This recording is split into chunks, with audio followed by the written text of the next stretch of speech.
be live, and we should be Yeah. beautiful. Says you're I'm making offline Twitch. still. Nope, just now says you're live. Yahoo! Alright, time to send the tweet that I wish have I had could- up. I wish I could load it up, but I can't because Does it does bad things to you guys overall? yeah. Yeah. Oh. Stupid freaking ads, man. I know, right? Don't you just love... You realize though it's really funny because it's the ads. The ads are the reason why I can't pull up the stream. Because they gotta be pulled up in, like, super Gucci quality. Exactly. Last time we streamed, I had Dominic's Twitch page up the entire time, and it would not buffer the ad because it wouldn't load in maximum high quality. Because the internet just wasn't good enough. Because, they can't just sacrifice a little quality so we can get to the content we're actually trying to watch. That would be too friendly. Yeah, the video can load at 144 pixels, but the ad's gotta be in HD. Really? You're gonna make me log back into World Anvil 3? What was my 2 more World times. Anvil password? Oh, poop. Poop on a stick. I hate that I can never remember my freaking passwords. Got it. Ugh. Yeah, remember me, please. Thank you. All right, let's see the plot. Thank you, World Anvil. I appreciate it.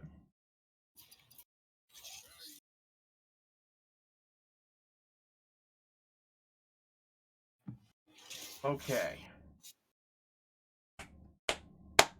So we'll give people a few more minutes to kind of get in here and get ready. I think we have everybody though. Got Cam, Doug, Dusty, Harley, Parker. I'm not here. I'm pretty sure we're all here, so I mean... No, I'm not here.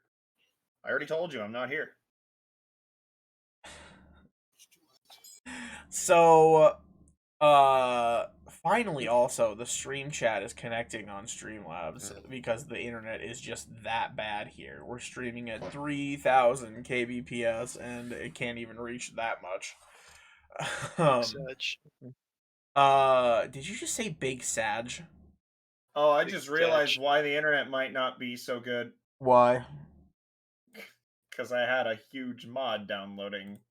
That would do it, yeah. That'll probably kill it for you. Cancel that. Wait till later.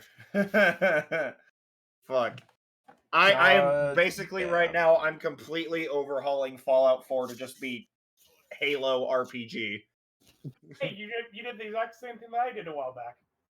Oh yeah. Also, I just want to point out, I did extensive searching, scoured the entire internet and searched for a Sangheili player race for Fallout 4. It doesn't exist, so I decided to do it myself. Supposedly. It's gonna be a while though. He's gotta learn some Blender and shit. It's gonna be it's gonna be like me starting my work on my mod in 2017 and only just like on Sunday did I release it. My plan is to make a fully customizable elite with craftable armor and facial animations with the mandibles when they speak. So that's my end goal. I'm gonna do it. He needs to use CBBE as well. Yeah, apparently. For all those people who want sexy elites.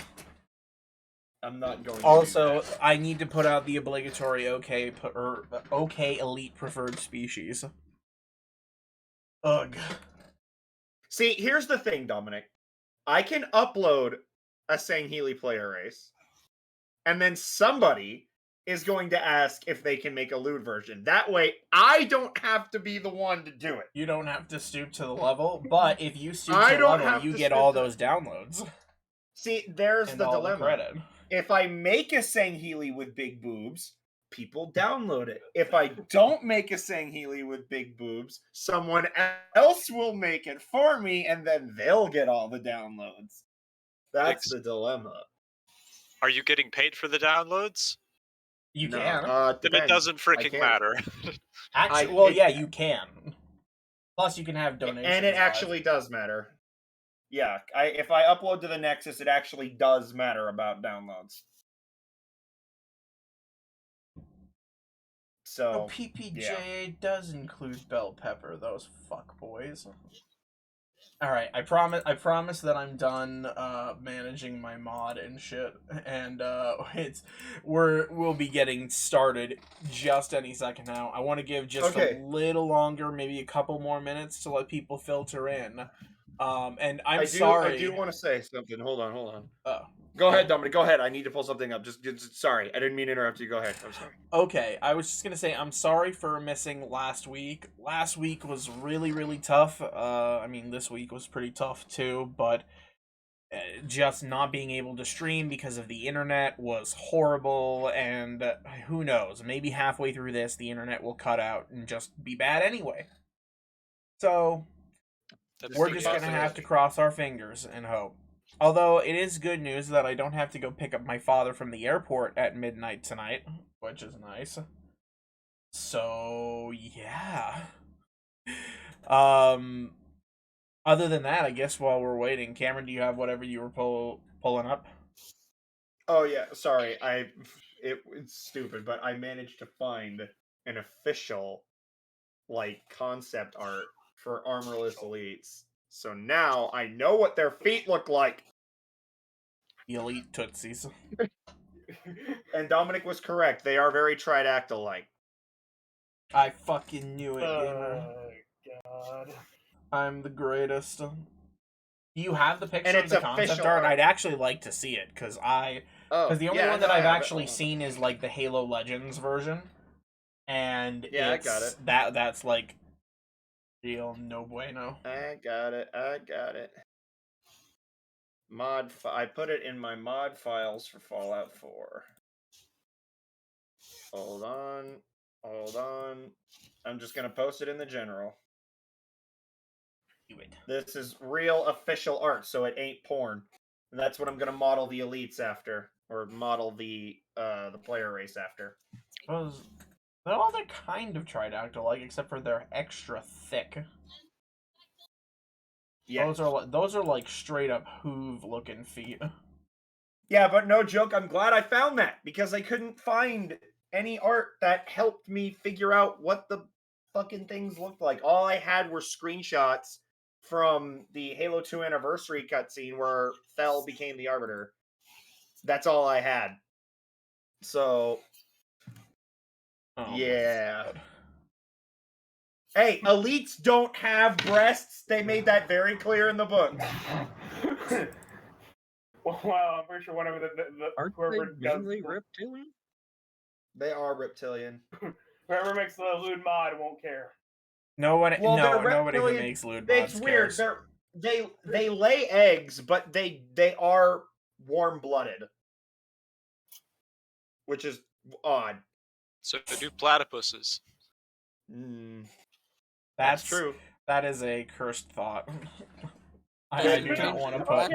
Odd. So, let's get to what people came here for. Exactly. I'm sorry. I distracted everybody. I apologize. With all this talk about elites, maybe we should move in now to the actual game, which is if anybody needs a quick refresher from last time, you guys spent literally the entire day wandering around the city doing various things. You guys did some extra investigating on some stuff. You guys submitted that thought encoded ribbon to the military to get the face of the leader of that military kind of out there, on wanted posters and the like. And you guys sat down with Hraxen and a mysterious man who Hraxen doesn't believe is using his real name, though he did give you the name Durek. He is sending you on a little mission to head up to the village of Sandwave and try to procure a way to get out into the sands and look for the chief of the Dunestrider tribe to deliver a sealed scroll. Which, all in all, should about cover where we are. Just want to make sure I'm not missing anything from last session. I don't think so. So and you guys guessing this mission is basically timed because we need to get this delivered to the person who needs it. Well, if you'll remember the way that he was talking, he's just trying to get the scroll out. He didn't give you any kind of like time sensitive he didn't give you like a stop on how long it should take you. He just said you need to get it out to him. Yeah. He said he was hard to track down because he doesn't stay in one spot, so here's the closest town. Good luck. Don't open the letter. Yes. That was the other thing that he did not want you to do, which was open the letter. So you guys are sitting, it's about 7 p.m. in the Tumbleweed Inn, and both Hraxen and Durek have left. They are gone out of the room at this point. Okay. Well, I guess what we should be doing is, do you think maybe trying and doing our research on the bandits could possibly lead us in the direction of the Dunestriders? But that doesn't make any sense because the Dunestriders are the other direction. We're going north, right? Yes. He let you know that the village of Sandwave was north of the city of Scales. Well, I don't know about getting information about them, but one thing I kind of thought about was maybe I realized we did clear that one outpost, and there's probably more of them out there that are being occupied by other bandits. And one thing we should have asked is if there was any more outposts that are not being occupied by military. Probably get a general idea about where those locations are. So that way, if there's one on the way, we can probably clear that out. If we want. Sounds good to me. We would have to go back up to the military district again. Bug the one guy for bounties, basically. Well, just for knowledge, where any other bandit occupied outposts would be at. You know, so places we know to quote unquote avoid. Quote unquote avoid and quote unquote plan on sieging later down the line. Or just straight up annihilating. We'll decide later. Yeah, we'll figure it out. We got options here.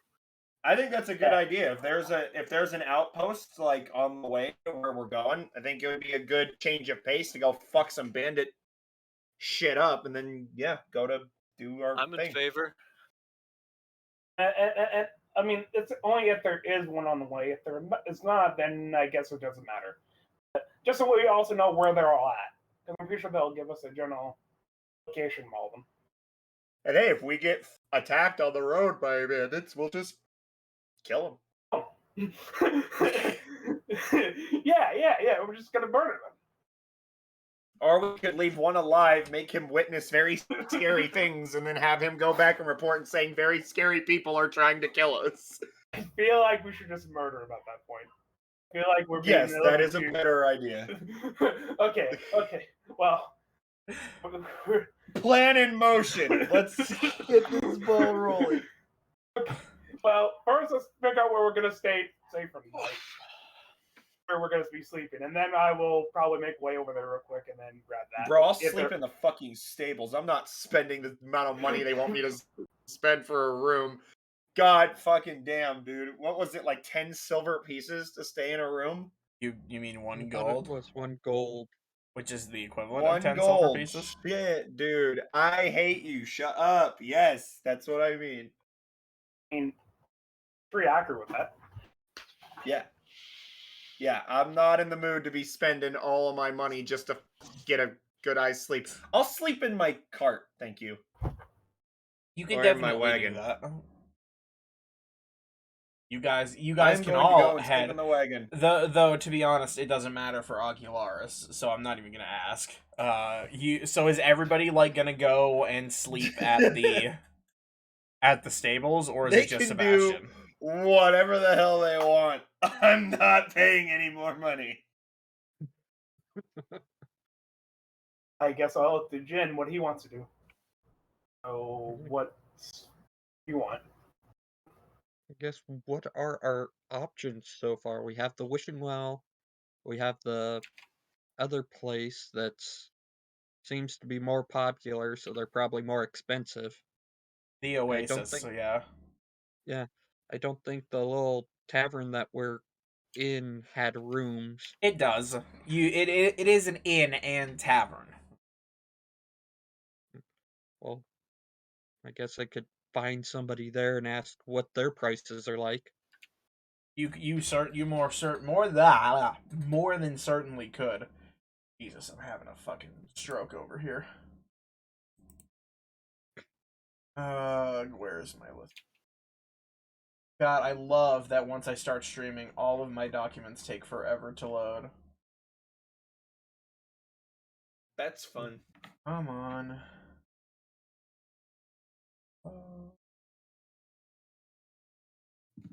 There we go.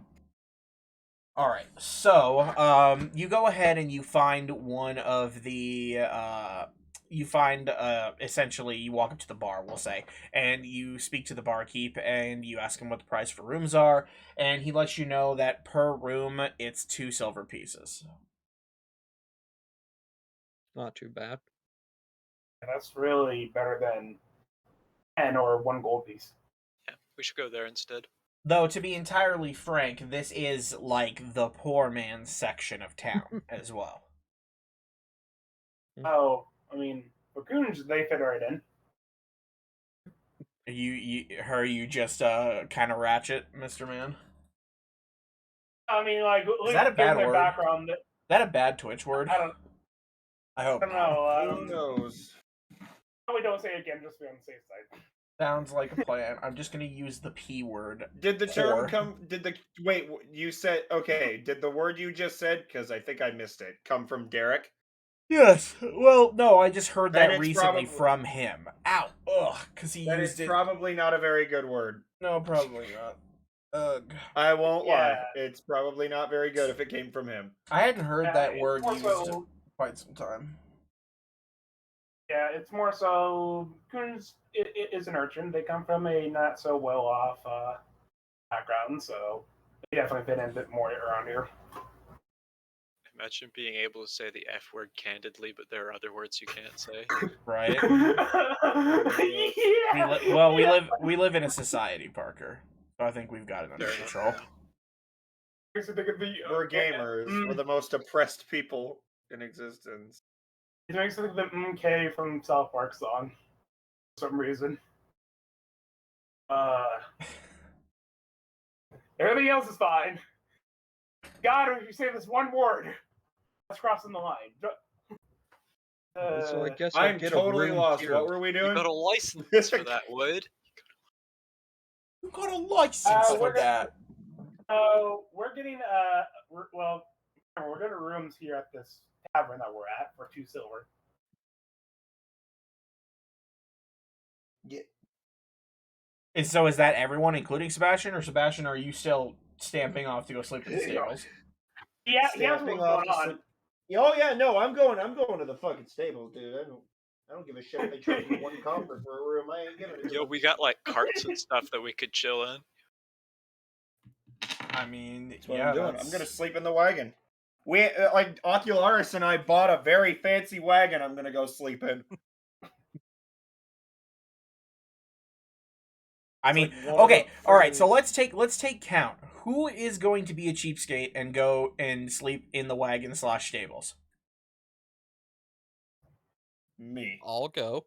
I might not make it to the wagon. Just find a cozy alleyway, but and yeah, no, I mean, I'm disqualifying you because he doesn't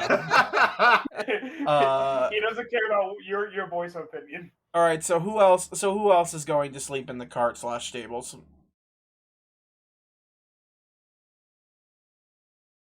Great. So for the rest of you, it'll be 2 silver pieces if you want to stay here. Else you can go to one of the other inns. 2 silvers. I was right. I was right not to pay money. It's 2 silver pieces. Are you that broke? Maybe you should be going around town asking for tithes. Oh no, it's not that I'm broke. It's that I know that the more and more I spend, the more and more it stacks up, and this city will suck me dry. And yes, I meant that to be a euphemism.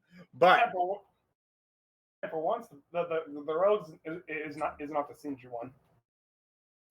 Yeah. Okay. So you guys go ahead and purchase each a key, and you wave goodbye to Sebastian and Ocularis, unsure of where Ocularis is going to go, except for Sebastian. He knows. Yeah. Sebastian wanders on over to the stables. It takes him a little while, and he climbs into his cart and then just plops down to go to sleep.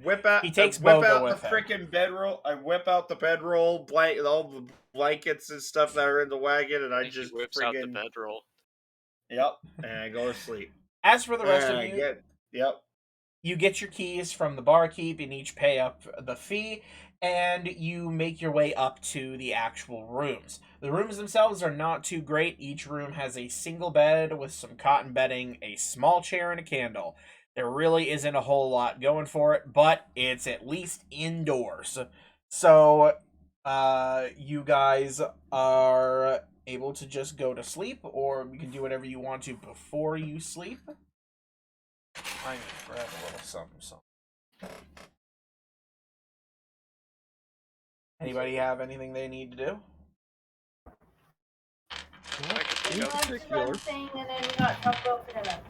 I have a dream. Yeah, and then you got have a go for McDonald's. All sorts of stuff. Okay. McDonald's. I want McDonald's. Cameron, shut the fuck up. Say it again. Say it to me again. I want McDonald's. I'm going to kill you. I'm not taking you to Kalispell tomorrow. You are not going to Kalispell because I refuse to take you to McDonald's. You fat bitch. Discord, you told me that. Go to Chick-fil-A. I can't go to Chick-fil-A. Actually, would like to go to Chick-fil-A. I'm upset because we'll go to the best burger joint in the Northwest. I thought my keybind would work on I love Frugals. On this, but it didn't work. Frugals. They have a sit-down restaurant in Kalispell. Oh, I know. I'm just So I'll go grab my food, and you guys can. I'll do whatever Jin does. Okay. So I'll put you on autopilot for just a few minutes here. I'm just gonna dream about saving my money and spending it on our town where it belongs. So everybody has a decently restful sleep. Nothing too majorly good because one of you is sleeping in a cart and the other ones are sleeping in a not in a cart, in a fancy wagon. There's an important distinction there. Yes. No, not even a wagon. No, it's in the carriage, not the wagon. Carriage. So you guys get rested. And it comes up to be at about 6 in the morning when you guys wake up, as per usual. In case anybody actually cares, it is the 9th of the month now. Gaming hard. Gaming hard. Hardly gaming. My God. So I'm gonna check the safe.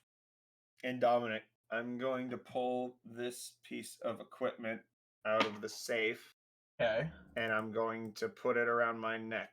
You're gonna have to send me what it is, obviously. I am gonna hold on. That or update your sheet. One works. While we're waiting on that, do any of you want to? What are you guys gonna do in the morning? Do you guys want to load up with food, have breakfast at the inn, or are you guys going to eat from your rations and such?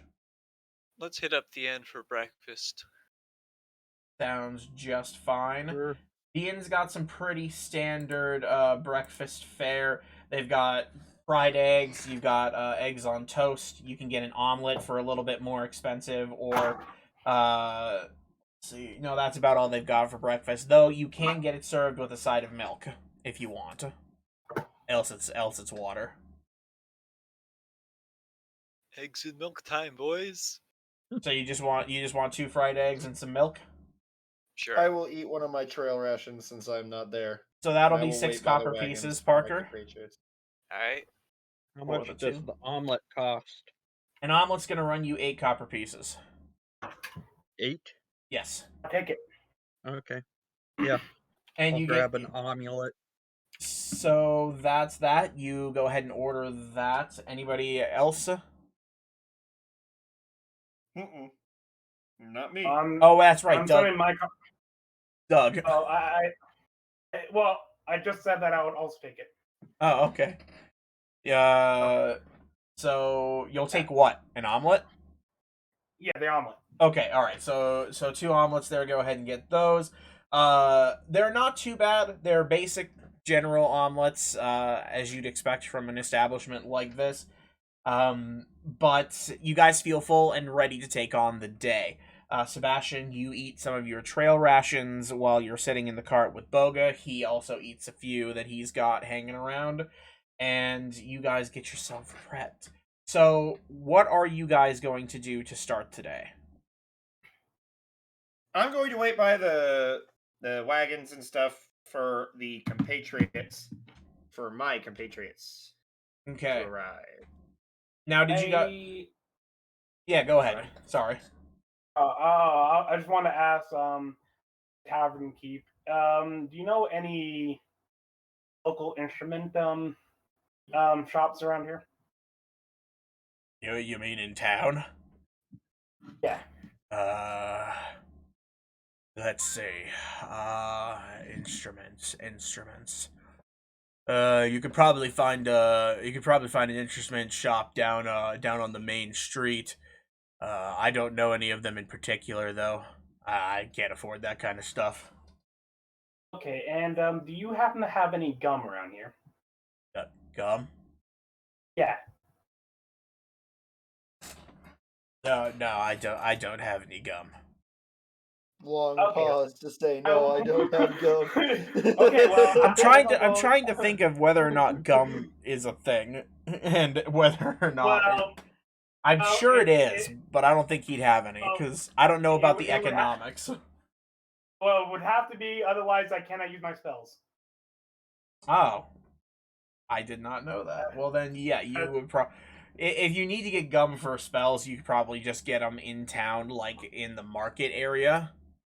Yeah, because I didn't put down any of my components like I probably should have, but okay, all right. So yeah, components are.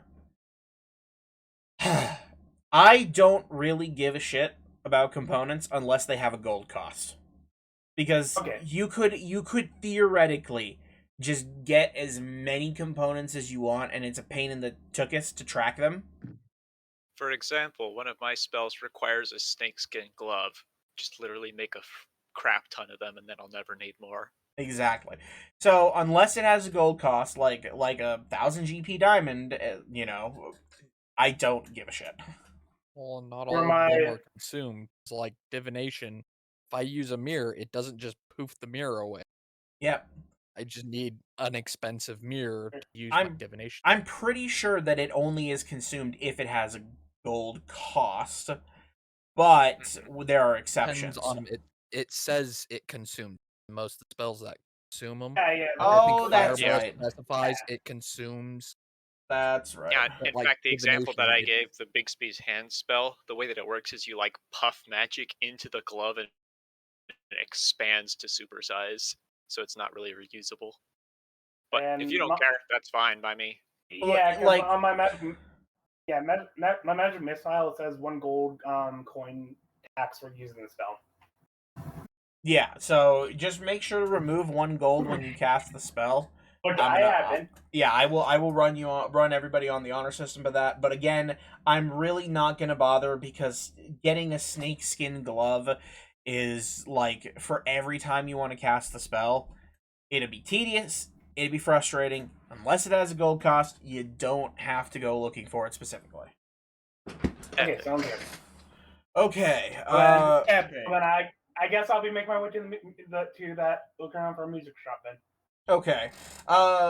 So you can leave and start looking around. Does anybody else have any plans? Nope. I'm ready to kill some stuff.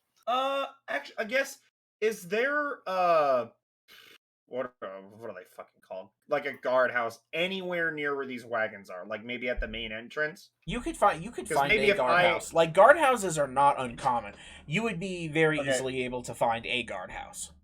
So what I want to do is I'm gonna go find one and ask about if there are any known bandit outposts north of us. Yeah, get that out of the way. Okay, so you can do that. Anybody else? I was just thinking about rounding everybody back up into a group. Yeah. Well, I'm going to be waiting by the wagons for everyone because we're going to be needing that. Well, you won't be because you'll be headed out to a guardhouse to find stuff. Otherwise, you can come back afterwards. Yeah, I mean, I'd figured that the wagons and stuff would be a rally point if we're going to be leaving town. Mm-hmm.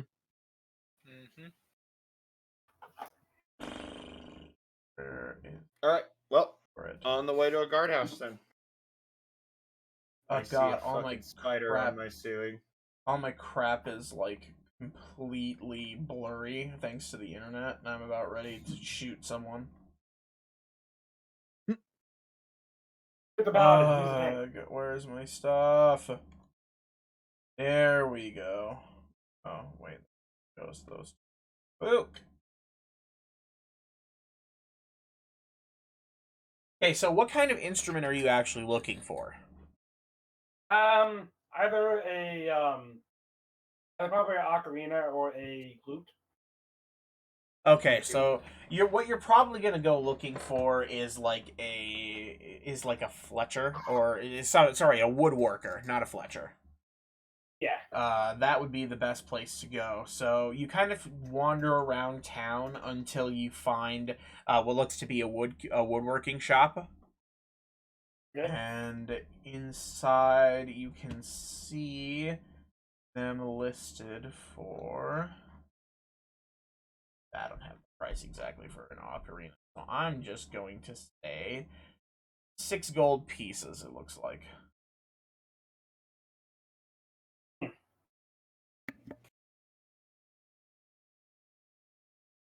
And I'll call it 3, because there aren't really any good. Can't find flute. There's flute. Yeah, it'd be 3. I said a lute. Lute? Like a guitar. Lute. Oh, okay. So you want an ocarina or a lute? Yeah.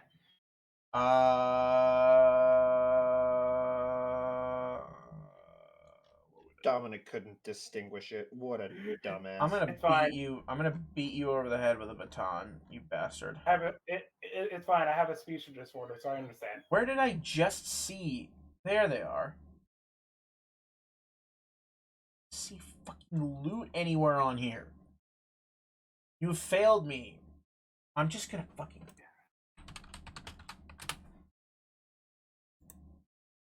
Okay, so a loot's gonna cost you, looks to be 35 gold pieces. If you want a loot specifically. A flute's only gonna cost you 3. Oh shit! Oh! Whoa! The industrial air conditioner going off. Weirdly enough, for some reason, Doug, your mic just decided to take 3 seconds to bass boost the shit out of itself. I had no idea what happened there.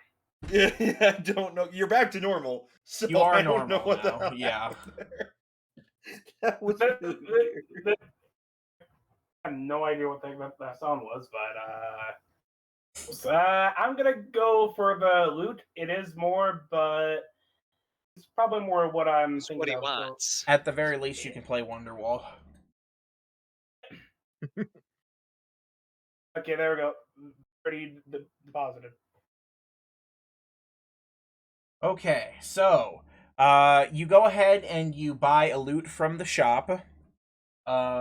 Is there anything else that you need while you're here? You could find at a woodworking store. I don't think on the top of my head. I mean, no. I think I'm gonna head back to the wagon. Okay. So with that taken care of, Sebastian, you head on over to the guardhouse, and you just manage to find one nested within the main market district. Looks to be just the centralized area for him. So what are you going to ask them in particular? Is there a guard, like, is there a door to the guardhouse? Yeah. Or is it just kind of open? You would have to walk in. Knock. I'm gonna knock. Ugh, come in. I open the door. Thank you so much. I just walk in and look at him. So, looks back. I had a few questions about the roads to the north, if that's okay. Yeah. Aren't that many. They don't go far. What's your question? Well, just wondering if there were any areas up north we need to avoid. Bandit camps, outposts, anything like that we should steer clear of. Me and my group. Directly north of the city of Scales, up in the dunes, the sand ocean up there. Yeah, you're not gonna find bandits. You're gonna find those tribal people more often than not. Honestly, you should pretty much avoid that entire area. It is dangerous, it is vast, and there is not a lot of anything ever. Oh, well, good to know then. Yeah. Well, if you're worried about bandits, I would say you definitely want to avoid all that stuff over in the crags. We know it. We have the location of a very big bandit camp up in the crags for what are they calling themselves? The Dune Sharks? But the Dune Sharks? You mean crag sharks? Yes, crag sharks. Sorry, I got my DM brain is stuck on Dunestriders. So we could pretend or forget. Yeah, no, not Dune sharks. Crag sharks. That's what they're called. Yeah. Mind telling us where that base was? Sure. You got a map on you? Yes, I do. I roll out the map. So he unfurls it and he begins to point it out to you. So you see this small little clearing kind of here nearest to us. Oh, that's a big brush. I can't see the stream, Dominic. So you're, yeah. Oh. Well, tell you what. Let me get this dealt with, and let me get the right font back up here. That's not what I wanted. Could you update it on the interactive map? I'm gonna work on that. Just give me a second. Okay. I'm gonna up your. I gotta do it for the stream first. Maybe. The answer is yes, if you'll give me enough time. Because nope, you have 3 seconds. 3, 2, 1. All right, everybody, pack it up. We're leaving. Campaign's over. We're done. We can play. If we can doesn't play show next up in Wednesday. 15 minutes, we are legally allowed to leave. Yeah. This is not the correct if the DM doesn't show, if the DM is 15 minutes late for the session, we are legally allowed to kill him. What did I do? What did I do to deserve this? You didn't update the interactive map. That's what you did. Why does this look so weird? Sigurd, where's Hebe? Bring me Hebe. Yeah, this looks weird. Should it be ink? How did I forget what fucking font I've been using? Good boy. It has to be this. This has got to be it. Yeah, you know what? It is what it is. Good job. Glorious. Okay. I'm gonna go quickly update the interactive map because terrible. Drop it. Drop it. No. That's not too bad of a spot to get there.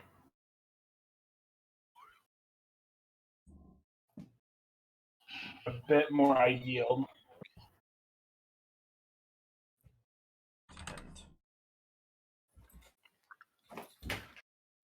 Oh, did you hit your toe? Oh, I'm sorry, buddy.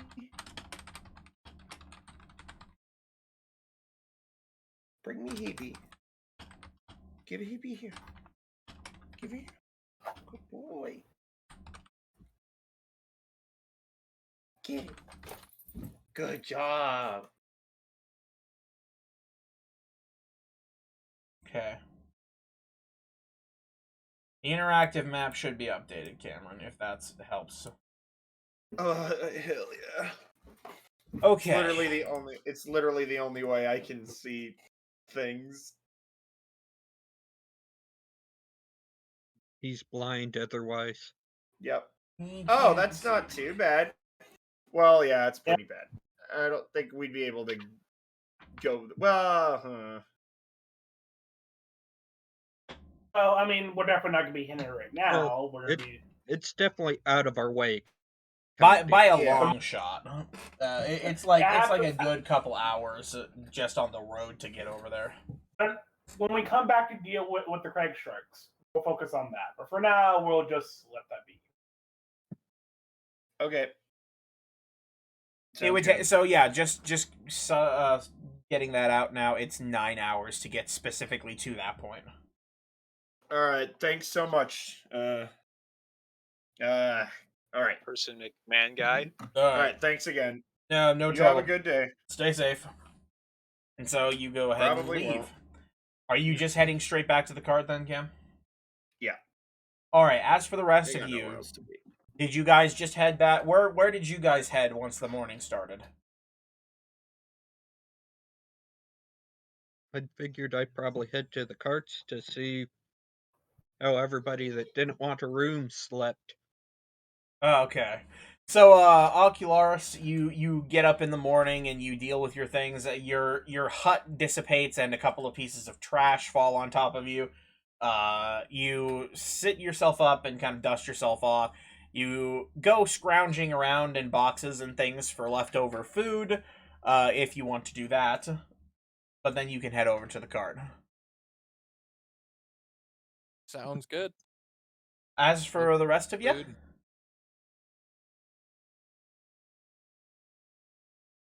You already know where I'm going. Well, I know. I know. I mean specifically Parker, Dusty, and well, yeah, Parker and Dusty, because Kunj is on his way back, thanks to the wood. The wood. Yep, and I'm currently trying to learn how to play this thing. You don't know how to play a lute, and you spend 35 gold pieces on a lute? Well, you don't know how to play it. Well, we're gonna be traveling, so I figured in the off time I can learn how to play it. Oh boy. Well, and thus Kunj became that guy of the group. What? Yep. Well, yeah, if you're looking to learn, you're probably gonna have to find somebody to teach you, unless you're like just gonna start diddling it for like the next 90 hours. Yeah, he's gonna do that, and then we're all gonna want to murder him. Well, I do have a bunch of books. I'm pretty sure there's one of them that probably. I'm pretty sure we have a book somewhere in our wagon. I can get one. Well, yeah, if you had a book in the wagon, which is all of his stuff that is to sell, and I don't have a list of all of your things that you want to sell,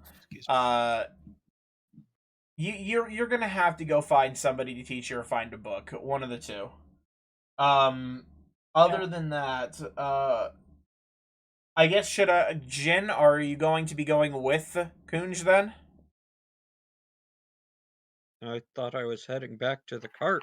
Oh, okay. Then you can head straight back to the cart and meet up with Ocularis, who would be there at the same time. Do you have anything that you need to do this morning that's pressing, Jamberman? Nope. Then you can head on back to the cart as well. The first to arrive back is Sebastian after you guys do, and then Kunj after that. And you guys are all gathered at the cart. What's the plan of Delio?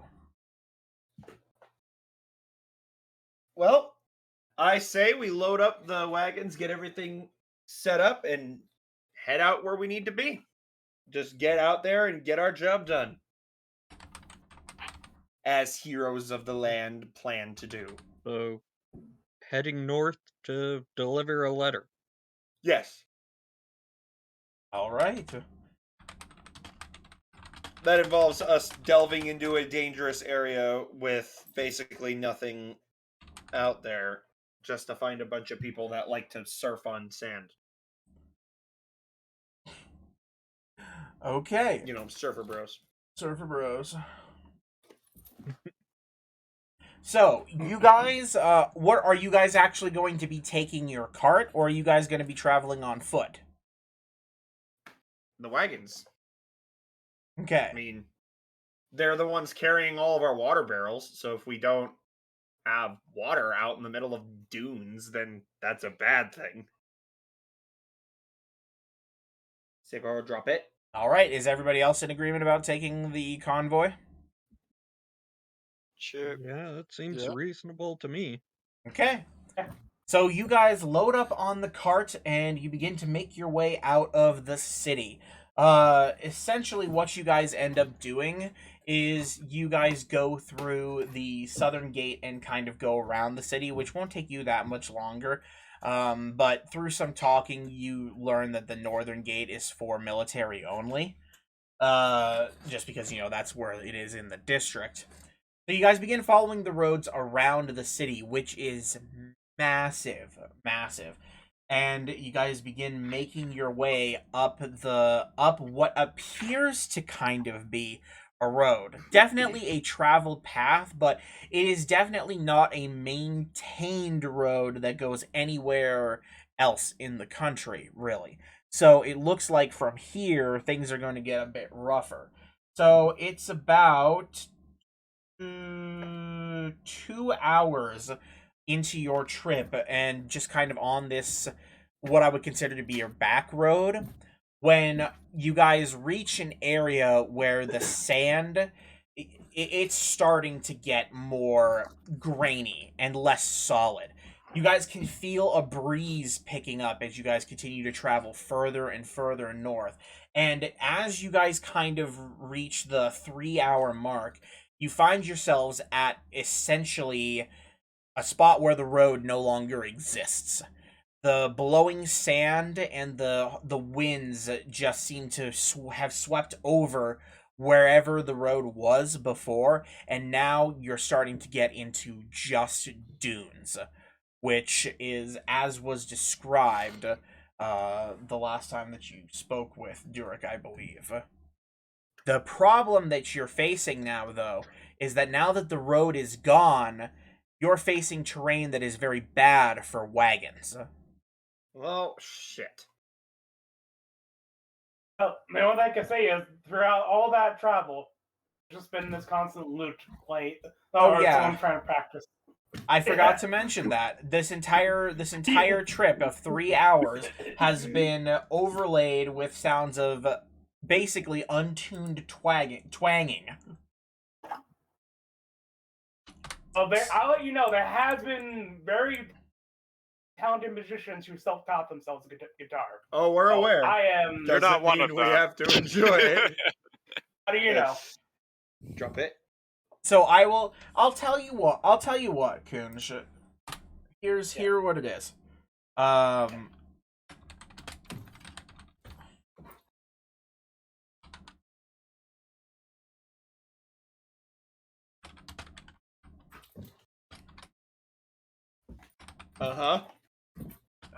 Sorry, I'm just noting something down. No ho ho. Bad. Drop it. Let go. Alright, so, with 3 hours of loot practice under your belt, that's that. So, that's all I have. Now, what are you guys going to do? I don't know. We can't take the wagons.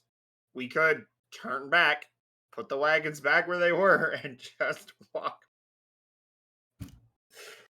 God, I feel stupid. Alright, put us in a bad position.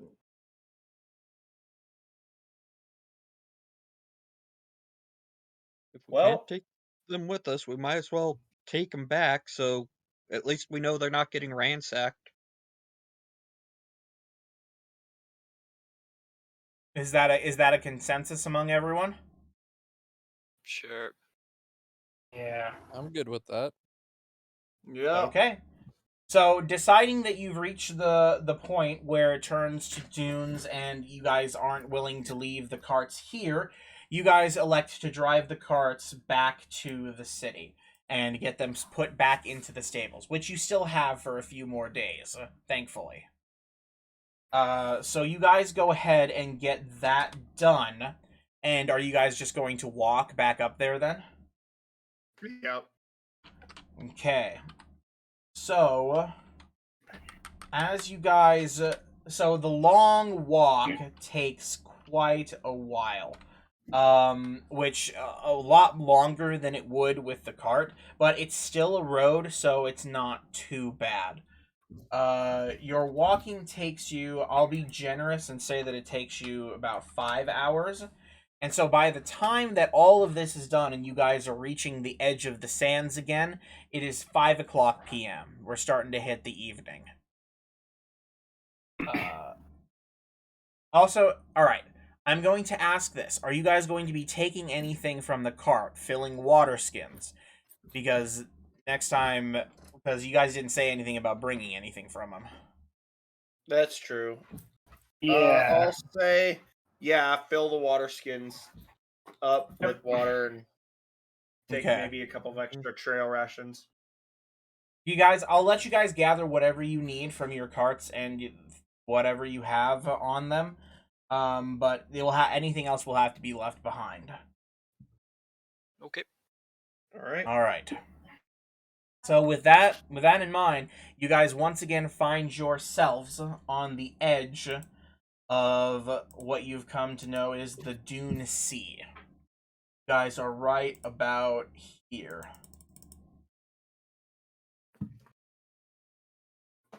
So I can't. Now you find yourselves faced with the desert ahead. What's the plan?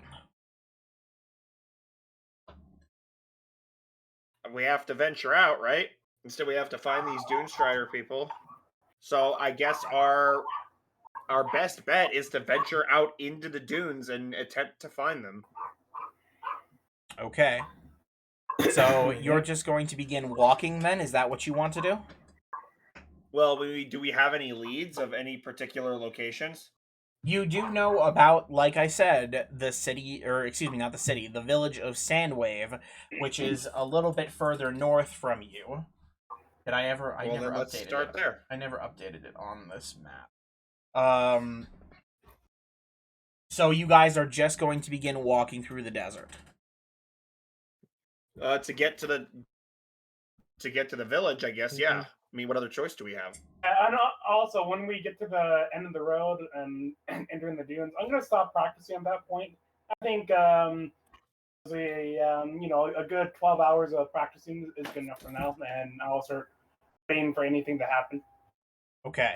Well, since I don't want to get lost on our way to this town we're looking for while we're wandering aimlessly through the dunes, I'm going to cast Find Path. Since I know the name of the town, I know the shortest path between me and it. Got it. Okay. So you can go ahead and cast that. I added the town then. I'm just going to add them. I added the town to the map, the interactive one. And I'm just going to make sure.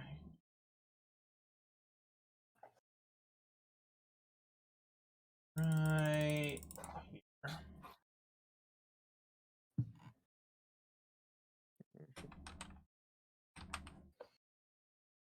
Come on.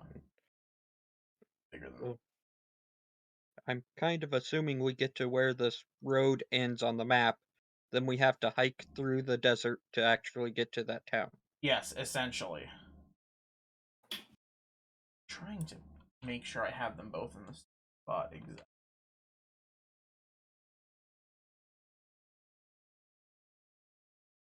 Yes. Right about here. So you essentially are going to be walking straight north from here to reach the village. Okay. All right. So with Ocularis, you're going to need to lead the way then, if you guys are going to make your way up to the village. Yeah, I'll just start walking in the village. Okay. So with Ocularis leading the way, the party, unless there's any more preparation you guys want to do, begins to venture into the Blowing Sands. I don't have any more preparation I can do. I think I've done everything I can. Yeah, I have my blades out, just ready for anything to happen. All right. I'll do the same. And so, as you guys begin to your journey, you notice that thanks to the way that the sands are, it's very loose dune sands and it makes progress much, much slower. So it is going to take you quite a while, even though you know which direction you're supposed to head. The sand and the sun beats down on all of you. Sebastian, in particular, it's rough on you. You're wearing very heavy armor, so is Boga. So the two of you are kind of suffering out here in the heat. But you guys continue to trudge onwards through the sand. As of after about an hour of walking, Ocularis, you reckon you're probably getting about halfway there. But I just want to make sure I have what I need up. I'm terrible. Come on, World Anvil, please. Yes, I enjoy it when you take 15 minutes to load. I definitely don't just want my Google Sheets back. Sorry, I shouldn't be such a bastard. Yeah, come on, man, get your stuff together. Hey, what was your passive perception again? Ocularis, I'm sure you are beating it, but Passive perception 27. Yeah, okay, yeah. Oh man. You should know this by now, Noman. Listen, I just there's like no point in asking at a certain point. There is yeah, you're right. I can bump it up to 32 if I really wanted to at the next level. There's no point. There's no point. What do you mean there's no point? If he bumps up to 32, not even a natural 20 is gonna outsmart him. Yeah, that's basically the enemy sneaking up on us, and Ocularis just looks at him and, what are you doing? What are you doing? Why are you in the bathroom? You talking to me? Why don't you get a job? God damn it. Alright. So, Ocularis, as you're leading the pack, trudging through the sands, something catches your eye. You think at first that it's just a piece of debris maybe blowing in the wind, possibly like a branch from some distant dead tree, but you begin to notice very quickly that it's actually something that is moving slightly. You can see it kind of dips into the sand and back out.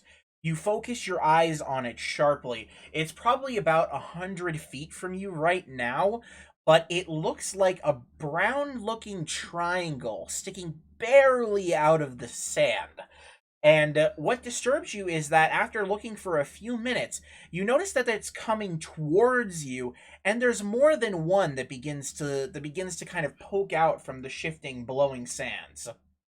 Frick, it's sad worms, we're screwed. I'm gonna point this out to everybody else. There's something coming. I don't know what. Be prepared. Alright. I'm gonna ready my sword and prepare to get annihilated. Alright. Sebastian, you ready your sword? I'm gonna quickly draw a little battle grid here.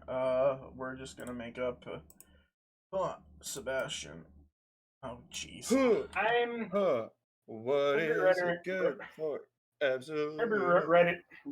Readying a spell. What spell would you like to ready? Mirror ready, mirror image. Okay. Okay, where is Ocularis? How far away is it, Dominic? It was about 100 feet from Ocularis when he said what you guys are saying, and they're approaching decently quickly. Would you allow me to wait until they get in range and cast Hunter's Mark on one of them? You can't see any, like, you aren't seeing it as of right now. Ocularis has just let you know. So we've already had it pointed out to us, correct? He said that something is coming, and he'll point it. Are you gonna point out, like, the direction it's coming from? Yeah, I point in the general direction. Okay. So for the rest of you, though, each individual little speck, I'm just over there. If you guys want to actually, like, for you guys can roll perception, but you guys can't really see it. Okay. His vision is a lot better than yours, and he's like a. No, dude, the dude is literally like, he's like Sherlock Holmes level of art, like autistic or something, and he can see shit and notice even the tiniest stuff. Who's in the front? Ocularis. Who's in the front of the? Oh, yeah, Ocularis is currently. I'm kind of leading everything because I know the shortest path to the town. Okay, so yeah. So I'm just gonna put this order out, because that looks to me like a good order. Okay. Something else. Where's my other? Okay, I forget because it's been a while. Does anybody in the party or anybody else really good at melee combat? Oh, frick no. I think I'm really good at melee combat. If they don't know I'm there, I'm really great. If they don't know you're there. Yeah. I was thinking I may cast magic weapon and see if that. I need to just make a token for Boga at this point, because I keep forgetting that he's here. Well, there he is. He's going to be the exclamation point. He's going to get one shot one of these times. The poor boy. It is what it is. The sad little man's going to get one shot someday. Yeah. Very tragic. Very sad. He'll take double his health in one hit. Happen right now. Perish on the spot. Okay, then as this thing is coming, I'm gonna wait for it to get really close, and then I'm going to cast Crusader's Mantle on all of us. Okay, I have to pull up everybody's things here because they got pushed back behind the stream. Crusader's Mantle do? Holy power radiates from you in an aura within a 30-foot radius, awakening boldness in friendly creatures. Until the spell ends, the aura moves with you, centered on you. While in the aura, each non-hostile creature in the area deals an extra 1d4 radiant damage when it hits with a weapon attack. Oh, okay. So everybody does more damage with their melee weapons. Gaming. It's a 3rd level spell. It's a big boy. For me, at least. I can only cast 3rd level spells. How am I this disorganized? You can tell it's been a while since I've actually, like, played the game. And so I'm flabbergasted beyond relief.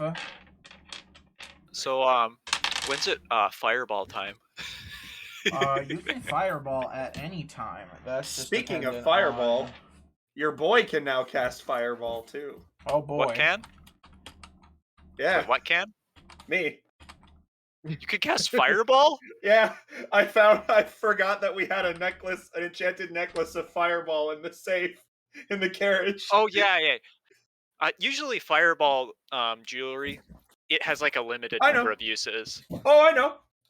I'm not saying I can do it infinitely, but I can do it if I want to. Just frickin' toss it at somebody, or we like, oh, Operation Bombardment. You literally just yeet me and I drop the necklace on them. Just all right. Fucking into a nuclear bomb. So, as of right now, Ocularis, as everybody is readying themselves, you can see off in the distance, Everybody else, I want you to quickly roll me perception to see what to see if you guys can perceive this one. It's time to roll. Oh, a 15! I actually got a good perception roll. Yes. Oh my. Wow. Hold on. Ha. I'm not a fan of this. I got. How about a 6? Oh, it's not that bad. Fine. I unironically think this is the first good perception roll I've ever rolled. I got a 13. Okay. So, I got a Kunj... 22. Okay, so, Jin, you definitely can see what's about to happen. Sebastian, you also barely can see what's about to happen. Kunj, you have a really tough time, but you can see a shape moving off in the dunes ahead, but the blowing sand and the way that the heat bakes the air kind of, warps the perception a little, so you can't really tell what you're looking at. Jammerman, what about you? I got a 6. Yeah, you are. Since you're also behind both Ocularis and Sebastian, so essentially right now you're just seeing Sebastian's sweet succulent rear. Yeah. Hey, I'm kind of short, man. It's kind of where I'm at. It's muscular, not succulent. In order to make a perception check, Jammerman just goes prone and like puts his head on his hands and is just like looking between Sebastian's legs. Anyway, what was that, Kunj? Oh god. Not in a weird way. I'm gonna be throwing away my dagger because I will probably, once I get close enough to this thing, then use my shadow blade on it. Okay, so you are still having trouble seeing it right now, and we're going to roll for initiative in just a second here.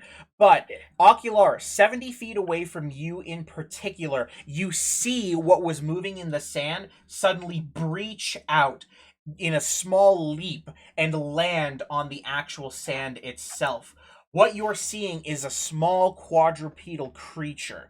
It seems to have smooth skin and a dorsal fin and tail.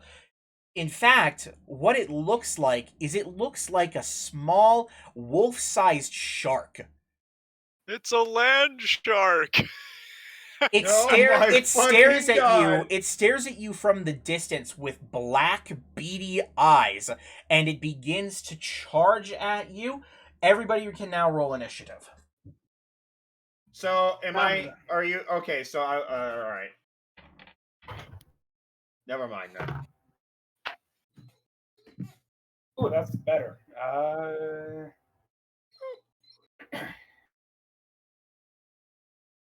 I got me a lovely...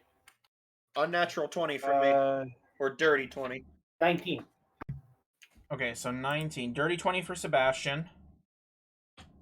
Flat 15 here. Flat 15 for Jamberman. Dean got an 11. Jin got an 11. Okay. Keeps going down and down. Go get Edie. I've got 6. Who's got 6? I got 16. Oh, Ocularis got 16. Okay. I was gonna laugh if you got 6. Like, it kept going down, down, down. How does Sebastian keep winning out on initiative? I swear. Who do I not have? Got Sebastian, Ocularis, Jamberman. I've got the thing. I've got Jin. You have Boga? Kunj. I need Kunj first. Boga. I said 19. Oh, you said 19? Yeah. Oh, okay. So you're at 9. Okay. Sigurd, buddy, calm down. Calm down. I shouldn't tell him to calm down because it has the opposite effect. Whenever I tell him to calm down, he gets crazier. What the hell just happened? Oh, you motherfucker! Sigurd chewed the corner of my monster manual! Oh, what a dick! You dick! You look at that cheeky fucking face. He knows what he did. Okay, That's so not too bad. that's oh geez, that's not good. It could be worse. Could be way, way worse. Okay, It's still so, readable, of course, right? I've got 20 from Sebastian. No, he just got the corner of it. He didn't actually get like a huge Yeah, no, it could be way, way worse. So just to confirm, I've got a 20 from Sebastian, 19 from Kunj, 16 from Ocularis, 15 from Jamberman, and 11 from Jen. Yes. Okay, so that's what we've got as of right now. Alright, let me get back over here to the battle grid. I'm actually going to duplicate this. I'm going to call this just so that I can keep track of it easier. And I'm going to put that boy back over. Okay, so the first one to react to this is Sebastian. So you're the first one in the turn. And you can also see what Ocularis is seeing, though it's a bit like further away. It's not quite as detailed. Oh, they're not close enough yet. So, but I can see. Is it within 30 feet? It's not within 30 feet. No, it's 70 feet away from Ocularis, 75 from you. Ah! It'll work! I use my bonus action to cast Hunter's Mark on the one that I can see. Okay. Okay. Okay. Alright. So, and then, with you being the first one to react... action. That is a bonus action, Dominic. Yes, I'm well aware. It's a bonus. Go, then. And I'm going to look towards Ocularis, who is in the front, and I'm going to cast Aid on him. Okay. So So first things first, you cast your Hunter's Mark and send it sailing over to the... Oh, no, I could choose 3 creatures with Aid. So I cast it... who's in the front? Hold on, let me see the thing. Ah, god damn it, and the stream that I actually managed to pull up decided to shut off on me! Okay, I can't see it, so somebody tell me who's in the front. Like, what's our lineup? Because I literally can't fucking see it, of course. Okay, so the 3 closest to you are Sigurd, Ocularis, and Jen. Those are the 3 in the front other than you. You're behind Ocularis. So I'm going to cast it on Ocularis, Jin, and I'll also cast it on... Kunj is just behind Jen. And Jamberman is behind you. Okay, I'll cast it on Kunj then. Okay, so you 3 are each going to get an extra 5 HP. So Kunj, you're up to 108. Jin, you're up to 106. And Ocularis, you should have your bonus from earlier, which should bring you all the way up to 78, because it's not temporary HP. Epic. Okay, so with that in mind, and as Sebastian's holy glow kind of dissipates, Kunj, you're the next one to act. I'm gonna move up next to the I guess I'm gonna move. I mean, so it's like 70 feet away from us. Yes. Now. I'm gonna move up next to the paladin and just wait for it to get closer, because I can't do anything at this range. You can't actually move up close to Sebastian. He's kind of surrounded on all sides, unless you wanted to like get in front of Jin or maybe his dog. And I could move ahead, but I mean, I don't know. I guess I'll move up a little bit ahead, but not too far ahead. Like, well, probably like 20 feet ahead. Okay, so you're going to move up. Let me just make sure I'm not messing with something here. Where the fuck are you?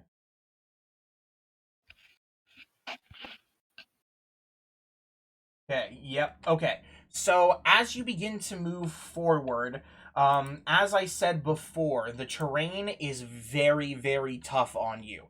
The deep sand shifts uneasily beneath your feet as you move, and so you can only move up to 15 feet here. Okay, well then I'll do so then. You're just going to move up by 15 feet. All right, so let me move you. So 5, 10, 15. All right, so you can get up to about here. And that should end your turn unless you have something else you want to do. I'll just be readying both my Shadow Blade and Mirror Image if that thing gets a bit too close. You can ready one or the other. Oh, Shadow Blade is a bonus action. Oh, is it? Okay. Yeah. I don't think that I don't think you can ready both a bonus action and a regular action. Let me check. I'll ready a Mirror's Image at least then. Because Shadow Blade is just the offense. I need defense.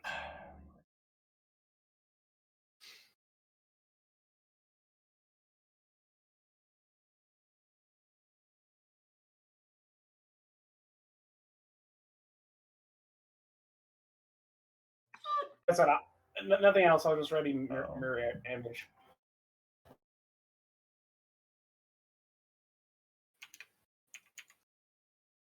Stream.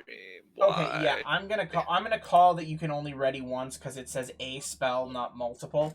So you want to do mirror image then?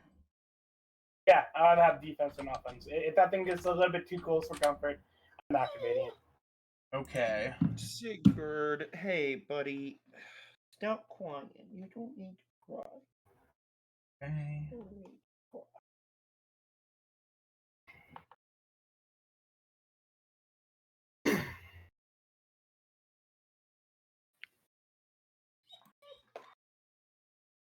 Okay. Okay. Wow, this spell is really weird. Okay. So with that in mind, you are readying your mirror image. So specifically, how far away do you want it to be when you cast it? Much. I guess. If it gets with, well, I mean, because I don't know how fast that thing can move.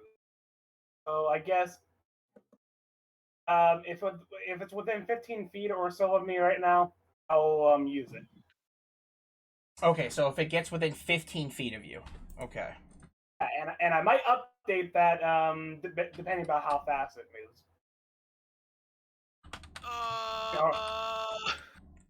Okay, so with that in mind, Ocularis, it's now your turn.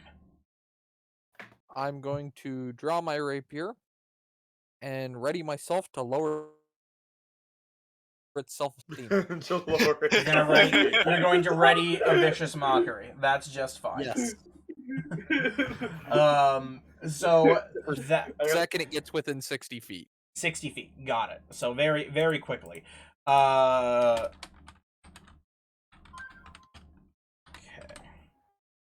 Jammerman, now it is your turn.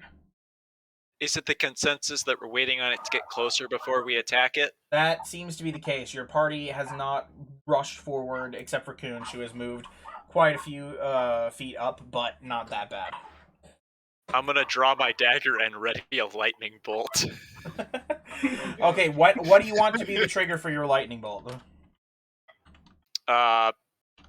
Any action by any of the others. I'll make sure that they attack first before I blast it. Okay, any party member action, just so that I remember. All right. So with that in mind, you draw and you ready yourself a lightning bolt. And so we move on, and you can see that the creature is beginning to advance towards you. It's running quite easily across the sand, so it goes 5 feet, 10 feet. As soon as it hits the 10-foot mark, Ocularis, are you going to let loose your spell? Sure. All right, go ahead and give that Vicious Mockery a cast. And what again is your spell save DC? Make a 15 save. A DC 15 Wisdom? Yes. Just sure that I'm not missing anything here. Okay. So as you cast the Vicious Mockery, the runes sail forward once he gets a little bit closer. Tries to wrap around its body, but it just barrels right through them, unaffected by your Vicious Mockery. And it begins to move even closer. So we go another 5, 10, 15, 20. It is now about 40 feet away from you, Ocularis, as it ends its turn. Which brings us to Jin. It's now your turn. Yay! So he just cast his Vicious Mockery, right? Yes, and so do you want to then take your opportunity to cast your lightning bolt? Indeed. Let's see. I just want to make sure. What's the range on that one? 100 feet. Oh yeah, then absolutely. You can go ahead and cast a lightning bolt at this bad boy. So you carefully, you're kinda, let's see. I can shape the line. Spell so anybody in front of me doesn't have to be affected by it. Yeah, alright, so you cast the line, in front of you, and you can shape the spell. And let's have those. I like freaking raise my dagger up into the air, and it like summons a lightning bolt, and I zap him Thor style. What's your spell save DC for that? Let me check real quick. It's here somewhere. It's a dex saving throw, actually, and the save is 17. Well, yes, your spell save DC is not the same as his save, but yes, a dex save. Yeah. And okay, so the creature does not get it, and so time to roll dice. It would appear to be. Go ahead and roll. All right, so let's see. That's 8d6 plus my modifier. Let me roll those first.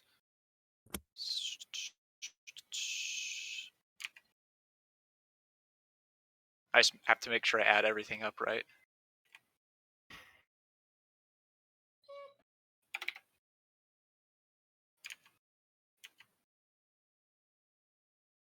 Okay. And I'm going to go ahead and use my empowered evocation, so it does an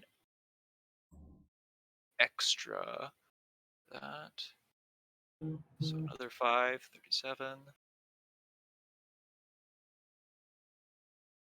Yep, so 37 damage. Okay, so as the creature is running and running and running, and it gets to that point, you shape your spell around your teammates and blast your hands forward, creating this gigantic streak of lightning. In just an instant, you see the creature's body twitch in midair as the lightning courses through it, and it drops to the floor, just twitching. It appears to be motionless now. The sand in the straight line would also normally catch on fire, but let's just say that I glassed it instead. I don't think sand is considered flammable. Yeah. So we'll say that it leaves shards of speckled, colorful glass in its wake, and that's that.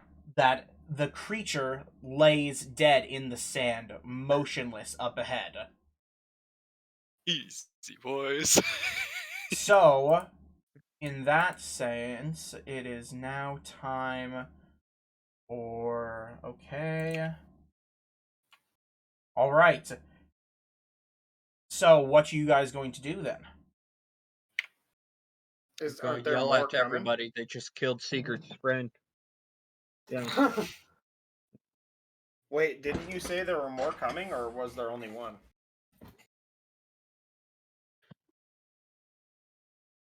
The initial one is definitely dead. There was just the one that you guys can see. Oh. Oh. Well, that was anticlimactic. Seems odd that something like that would just charge us, though. Yeah. I think any of us could have 1v1'd that thing. Let's see. To be entirely honest. I mean, my plan, I was going to turn invisible and then just ambush it and then just murder it, but, yeah, that happened. So Ocularis hasn't picked up anything from any of the others, because basically he has true sight at this point. Yeah, so there's nothing else around, though. He saw this one, and yeah. Wait, maybe it wanted to be friends. Let's inspect its body to try and figure out what it is. Is it a shark with legs?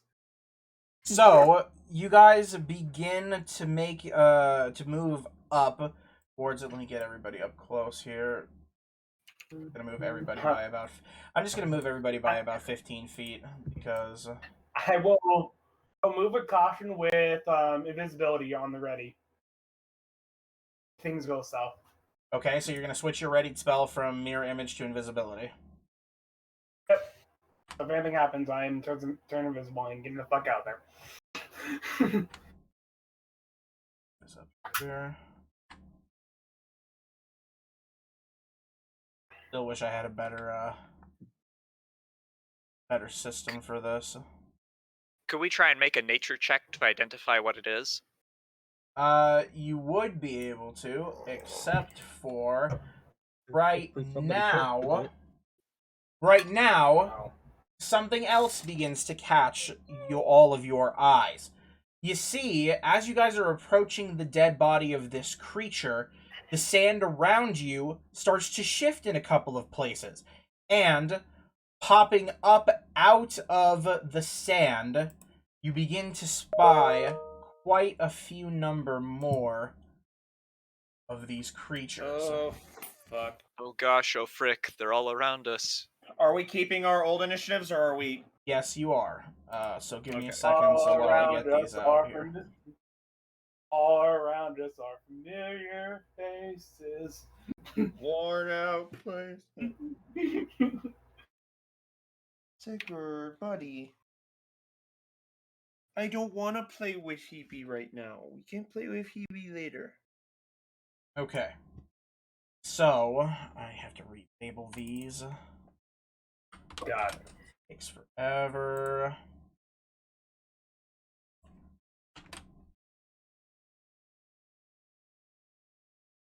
Okay. So, as this comes to pass...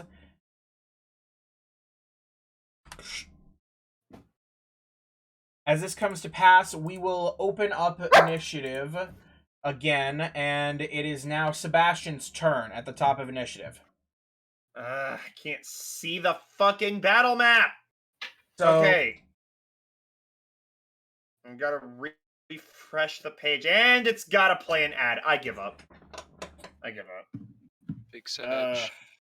Let me try so this. why couldn't you see it? Why did you have to refresh the page? Was it just... Because it literally was stuck on the previous battle map where there was only one of them, and it would just constantly buffer, and I tried to refresh it, and it just started playing an ad. I mean, the only other thing I can do is try to stream it to the D&D chat. But... no, it's fine. Okay, well, so essentially you're standing directly behind Ocularis with Jen and Sigurd to your direct left and right. There are 3 of these creatures that you can see, both that look almost identical to the last one. One is about 20 feet from your right, 15 feet from Sigurd. There is one about, I'm just going to call it like 15 feet. Okay, so I am going to cast Misty Step and get behind the one to the right. Okay. Like, up and to the right. I have... yeah. So the one up and to the right. So not the one that's directly from Sig. Okay. And that is that boy. So, Sebastian, you're going to teleport directly behind it using your Misty Step. Yes. And I'm going to stab it right in the back. Alright, make me a roll to hit. That is an 18. Okay, and I believe that should hit. I just don't want to... yeah, you know that. Yeah, that'll hit. And I'm two-handing. And I am two-handing. Yes, Cameron, like I said, I assume you're two-handing unless you tell me otherwise. Okay. Alright. So, give me that roll for damage. Okay, hold on.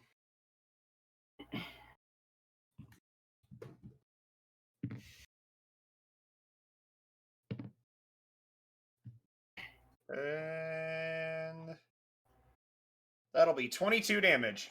Alright. You Misty Step suddenly from within the enclosure of your friends, and in a puff of mist that gets blown away from the sand, you suddenly find yourself behind one of the enemies, and you drive your sword directly into its back underneath its dorsal fin. It creates this weird sounding sound, and you could see blood just pouring out of it. and it just drops dead on the end of your blade. These things do not appear to be super durable, so you've got that one down. Okay, so how far away is the other one? It would be, you would have to take 10 feet of movement to get within melee range of it. Alright, I'm going to do so and use my second melee attack. Alright, go ahead and make me to roll to hit. Away, Ooh, oh god. Is that does a 14 hit? A 14, yes, will still hit. Okay. Woo! And what were you trying to say, Kunj? Well, because like from the last one I said that if any of them gets within 15 feet of me, I would use my spell. Yes, you can cast invisibility. Okay, I cast invisibility right when that one showed up. So, yeah. 31 damage, Dominic, with my second strike. So with your second strike, you managed to kill that one as well. You take again, you run up to it, and essentially you take your sword and you just chunk it right into its neck. It squirms and dies beneath your blade. A running slash. And that's it for you. So Kunj, you just cast invisibility. I cast it as a. Yes, I know. So what are you going to do now? It's your turn. First, does it seem like it can still sense me or see me? Well, let's see. We'll kind of move around a little. I'll move around a little bit and see if it notices.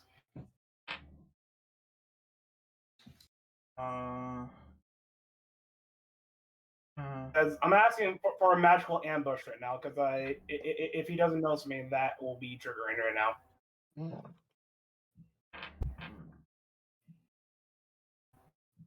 Sorry, my system is taking forever to load here. I'm just making sure. It's fine. I'm just about to mine mess with this thing's mind. Let me make sure. Okay. Hey, well, you're not currently hiding, but you are invisible, so it can't sense you as of right now. Now you could take an action unless you have the ability not to hide, which I believe you can do as a bonus action. Oh, you're saying that I'm not hidden from it right now, or? You didn't hide. You literally just went poof invisible directly in front of it. So by all technicalities, you aren't hiding, you're there. He can't see you, but you haven't hidden from it. Oh, but that doesn't necessarily, because like...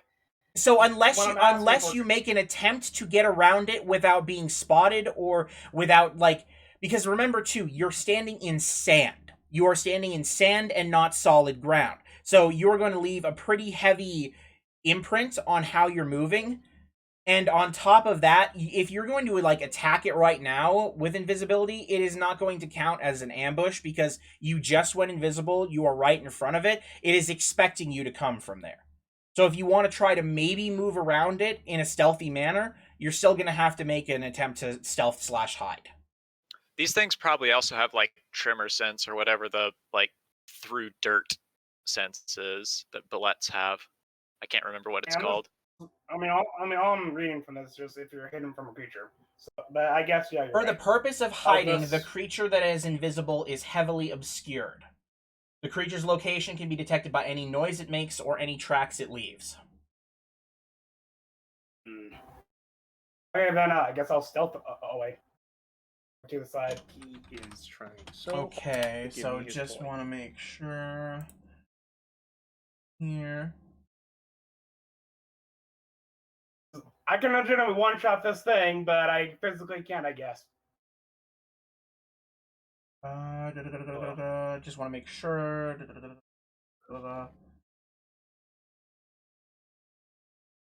Okay, so I'm going to have you make a stealth check as of right now, and you're going to move away from its front, and we're essentially going to make this a hide check.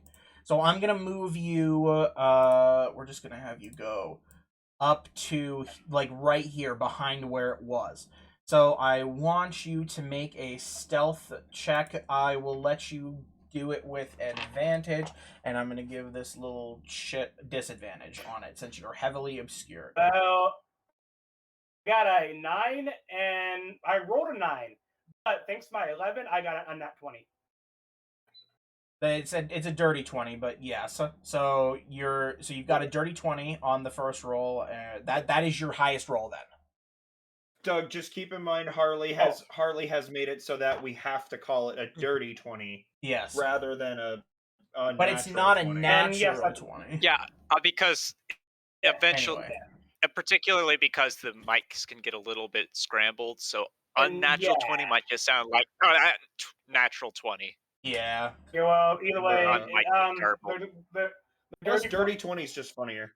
I will call it however I want to call it, and the dirty 20 is the highest. Okay. And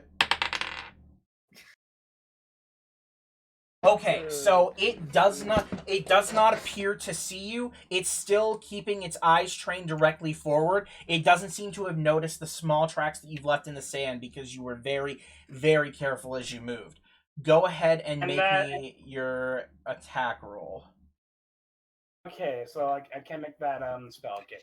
I'm gonna Tasha Mind Whip, or aka Mind Whip him, and so he has to roll. He has to make an intelligence saving roll, which thanks to magical ambush, he has a disadvantage on it. And this will reveal myself to him because I am making an attack on him. So yeah, or at least yeah. Okay. All right. So what was the DC again? In the wind. It was okay. The DC is a intelligence. He has to beat a 14. Beat a 14. So with that roll, he even though he rolled very high, he fails on that intelligence roll. So go ahead and roll the damage. Okay, that will be a lovely 3d6. So let me get where that there it is.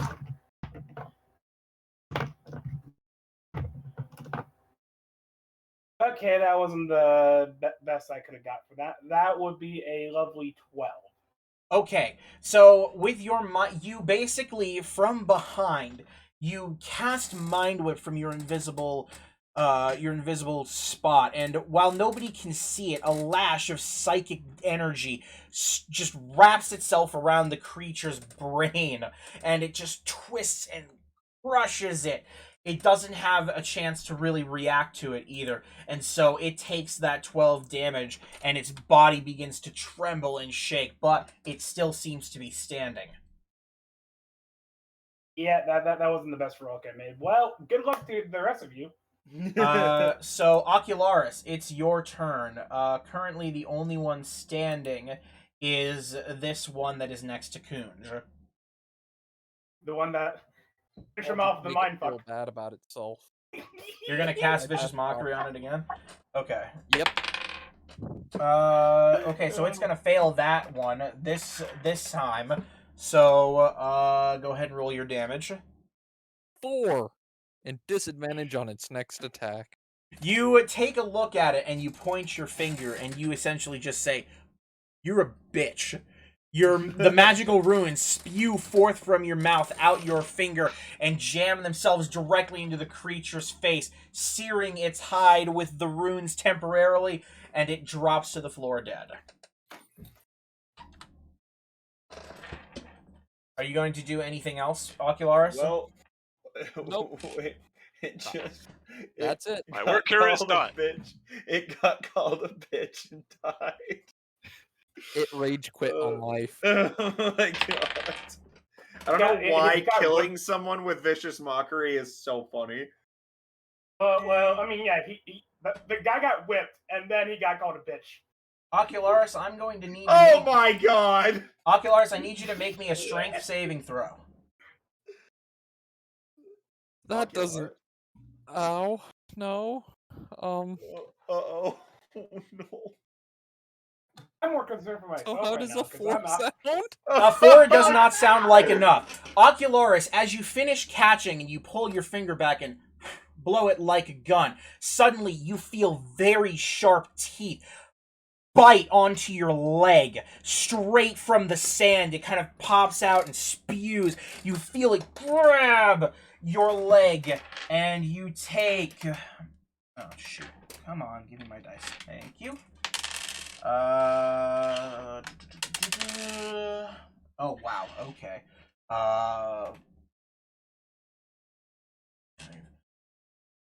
You're gonna take, 15 damage from these teeth just sinking into your leg. You can actually feel it almost ready to snap the bone, and you feel this strong creature from beneath just pulls backwards, and it takes you off your feet, knocking you flat on your ass in the sand. Is it like dragging him You're under? Now prone. Is it dragging him under or something? What's going on? No, he's just fallen over, but it then unhooks its teeth from you. You can see part of its body pushed up from underneath the sand, but it is still underneath the sand. Speaking of which, Sebastian, you also notice that right next to Sigurd, there is another one. Sigurd is gonna make... I'm gonna make Sigurd... Okay, go ahead and make Sigurd's strength saving throw if... No, never mind. Not with his armor. The fucking dog has too much armor. Anyway. Money well spent. You see another head just push out of the sand and try to bite onto Sigurd's leg, but you hear the clang of metal on bone, and it quickly, retreats a little bit. It can't seem to pierce Sigurd's armor from it. Sigurd then whirls around and starts to bark at it. And finally, Jen, you are also feeling the sand shift underneath you, which is going to be... Yeah, unfortunately, this one is going to hit you too. I need you to make me a strength saving throw as well. Okay. That's great. I got a natural 1.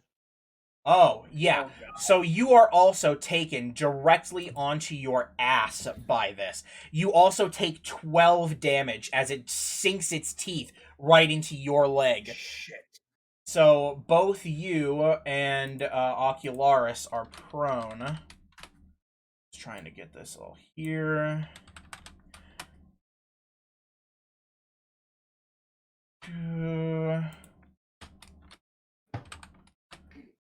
Okay. Sorry, I need to take your 12 off of thing here, which should bring you down to 94. Okay, so Jen is down to 94. I also have not saved any of these stats, so they haven't updated on the thing yet. Okay.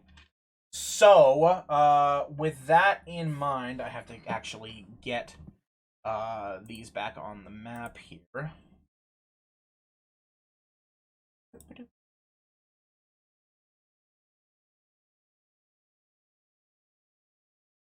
And...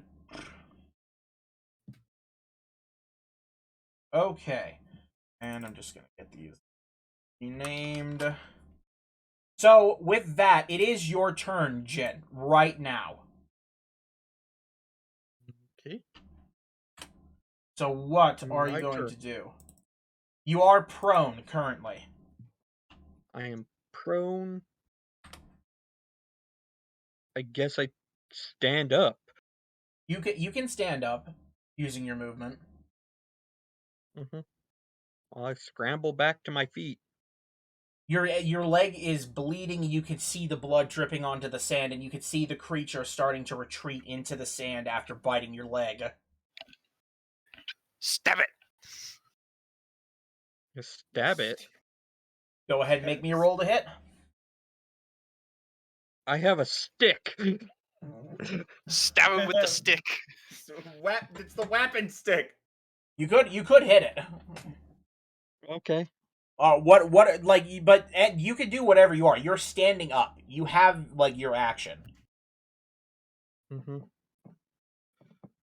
Well, it's close enough to me. I don't want to try to Eldritch Blast, because that's just shooting at my feet. My other one, everyone else is close enough to me that I just attack everybody, which isn't courteous. So I'll try to hit it with my quarterstaff. Okay, go ahead and give it a whapping. Roll me to hit. Now that I think about it, if he was capable of stabbing somebody with a quarterstaff, I'd be impressed. A dirty... Well, it's a 21, so... Alright, that'll hit. Roll me some damage.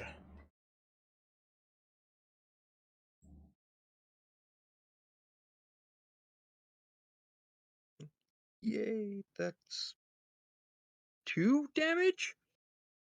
That'll work. So you give the thing a good whapping. And you add, like, so the order of events is essentially it climbs up and it grabs your leg and pulls you down on the ground. You take your stick and you basically just hit it on the head, just like, get off! Bam!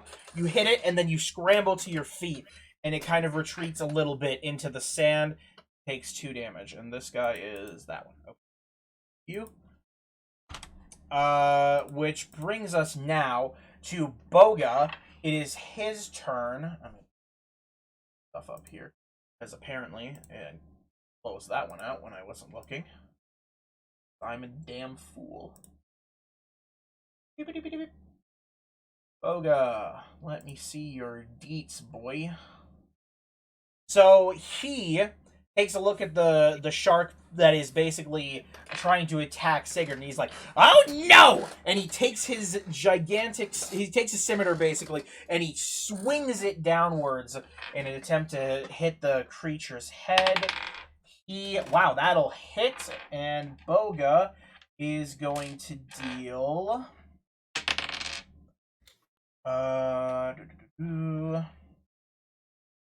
He rolled low too. The poor boy, he just can't seem to catch a break. So he's going to deal 3 damage to this one here. His scimitar kind of sinks into the creature a little bit, but only enough to make a decent cut. Nothing too much more than that.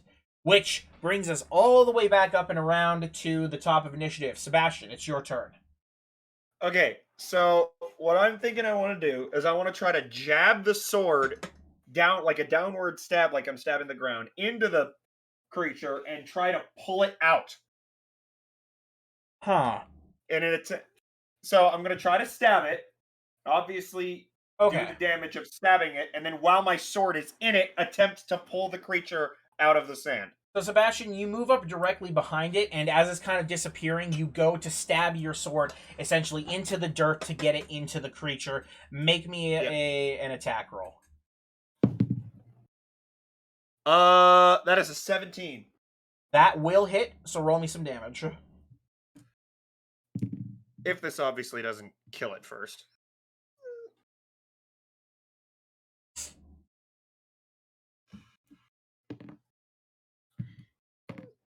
That's 22 damage. So yeah, that you take your sword, and as it's starting to disappear, you sink your sword into the sand, parting the grains, and you hear it hit. You feel it and hear it hit flesh, and you see the creature's mouth open, and it just kind of fills with sand as it's sinking, and it goes. I'm gonna attempt to pull it out. It becomes motionless. You easily yank it up and out with basically the retreating part of your sword, leaving it partially exposed in the sand. And I'm gonna use my bonus action because there's another one still, right? There are two more. Is there one still visible? Yes. Well, you can see the one that's next to Ocularis. You can't really see the one that's biting Jin, though. Judging by the fact that he did fall over and probably yell, you can tell he's probably under attack as well. I'm gonna whistle for Sigurd to bite it and try to keep it and hold it in place. Which one? So just the one attacking Ocularis. Okay, so Sigurd is going to move, and that's your bonus action. He moves up here, we'll say, and he dives towards the creature's dorsal fin. Make me an attack roll. Oh, nat 20. Ooh, critical pupperoo. And what's the DC for the strength save? He's dead as frick, boy. The DC is 11. Yeah, he's not gonna kill that one. He's not gonna get that one. So technically, the Dune Shark is going to basically be stuck. He does 7 damage with the bite. Okay, so with that bite, he grabs onto the dorsal fin and basically just starts yanking it up, and he's like just growling. You can see blood kind of pooling from like the edges as the dorsal fin is kind of starting to come off a little bit. But the creature does take a substantial amount of damage. You can hear its like beastly groaning. Kunj, it's your turn. Okay, I'm gonna first and first, I'm gonna ask Arculars or Yell or whatever. No, I'm gonna ask him, how close are we to the village? About halfway.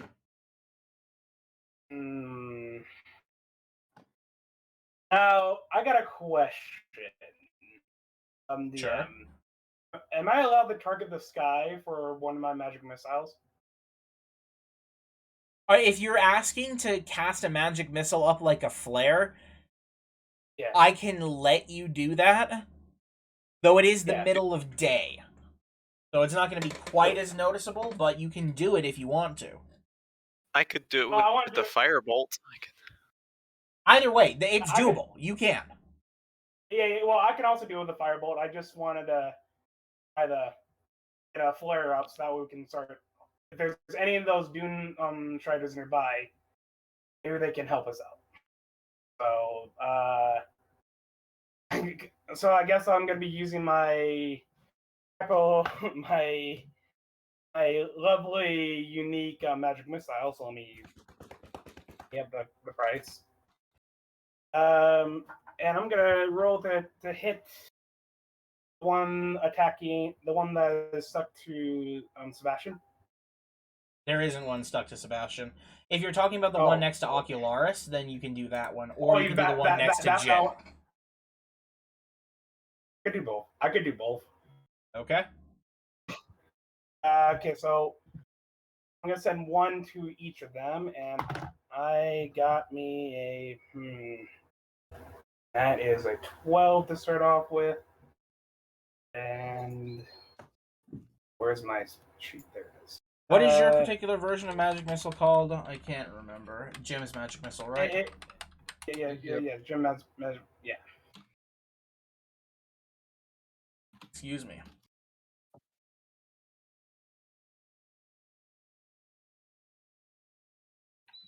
So that's a +5, and then I roll another one for the other one.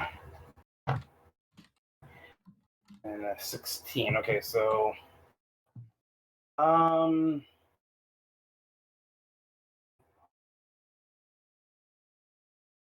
which one it uses? Okay, so okay, so one of them is gonna be a 18 to one, and then a 22 to the other one. Hey, you're still gonna roll for the third one. Okay, I'm rolling the aim at the sky.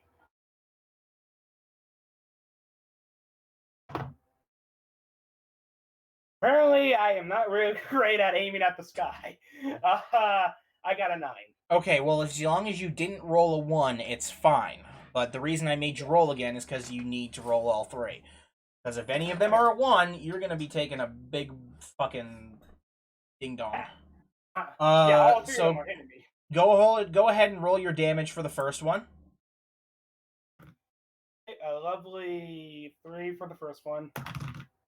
And that one wasn't balanced. Okay, there we go.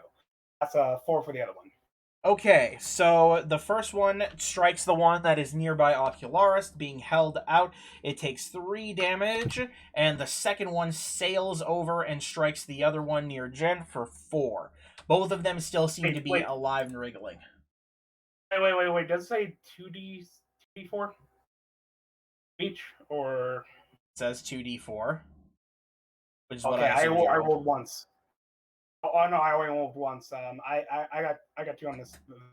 Then plus 2 on both. Okay, so roll 1 more for each. I did. I got 2 for each. 2 for each. Okay. Yeah. Both of them do still seem to be up, but the missiles do hit true on both of them, and the third one goes sailing up into the sky. Precisely 120 feet. Buddy. Okay, so that brings us to Ocularis. You are still prone, but the creature has let go of your leg. It's still right in front of you, though, and it looks like it's sinking into the sand. What's your move? I'm going to stand up and stab it with my rapier. That sounds like a plan. You can use your movement to stand up, and then make me an attack roll. Sorry, I gotta go find the plus for my rapier. I use it ever so often. I know. More or less, how does a 21 sound to That hit? sounds like a hit. Roll me some damage.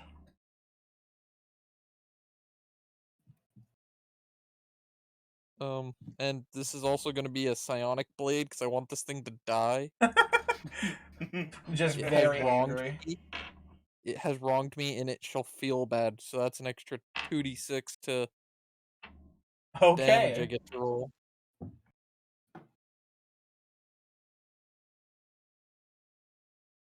So what's the total, mister?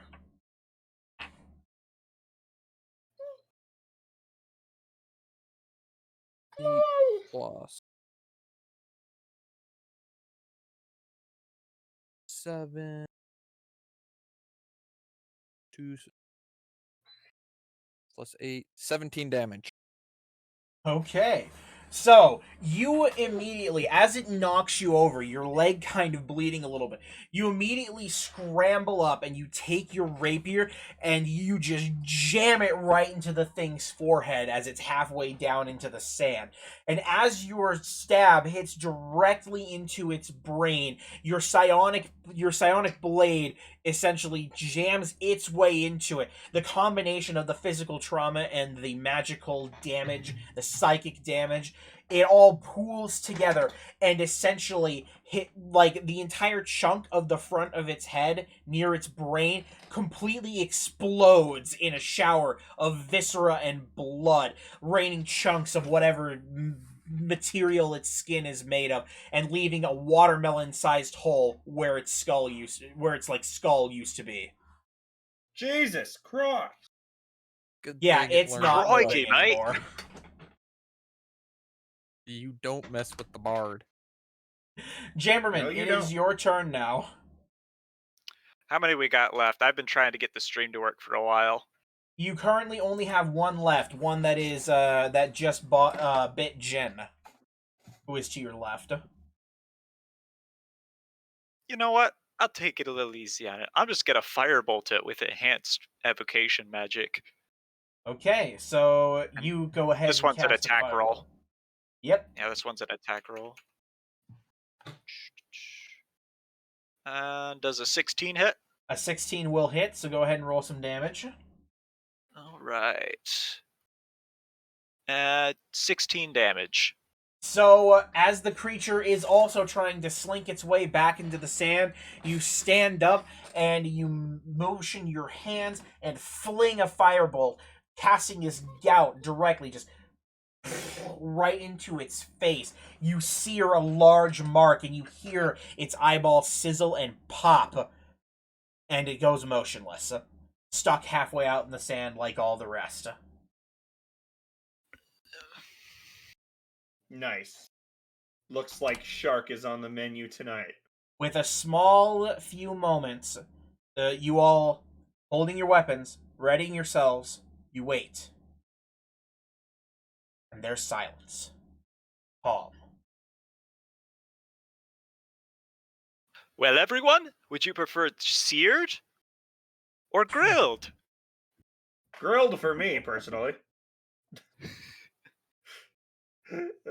God. I say we take these creatures and we harvest them for anything that might be useful. Food, skins, teeth, anything that could be of use.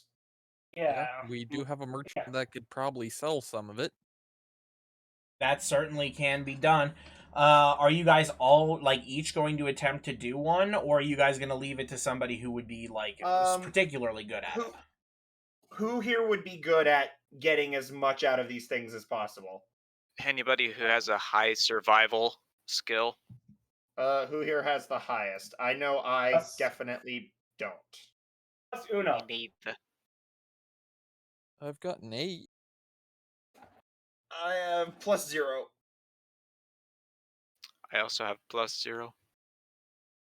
Got it. So it looks like the bard is going to have to start sticking a knife in all of these little things. Does anybody have a dagger he can borrow? I've got a dagger. I definitely do. Okay, go ahead. Okay, Ocularis, go ahead and make me a survival check.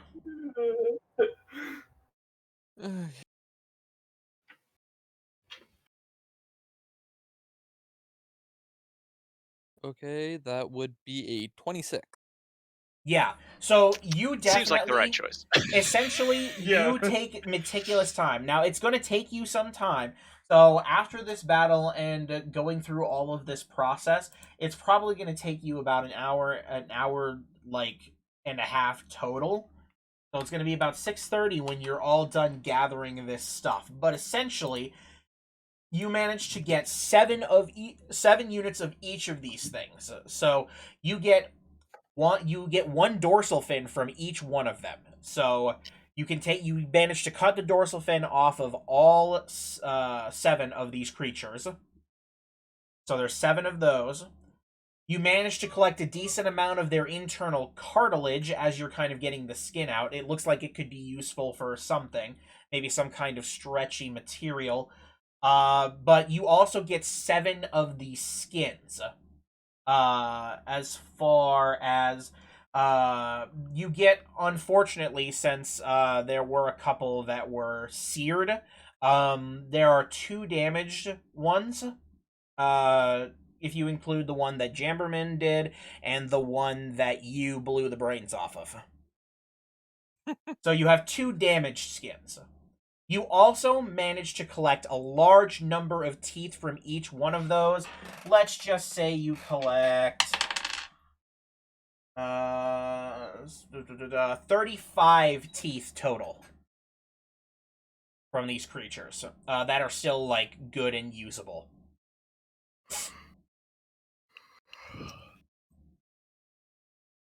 Okay. And that's that. Nice.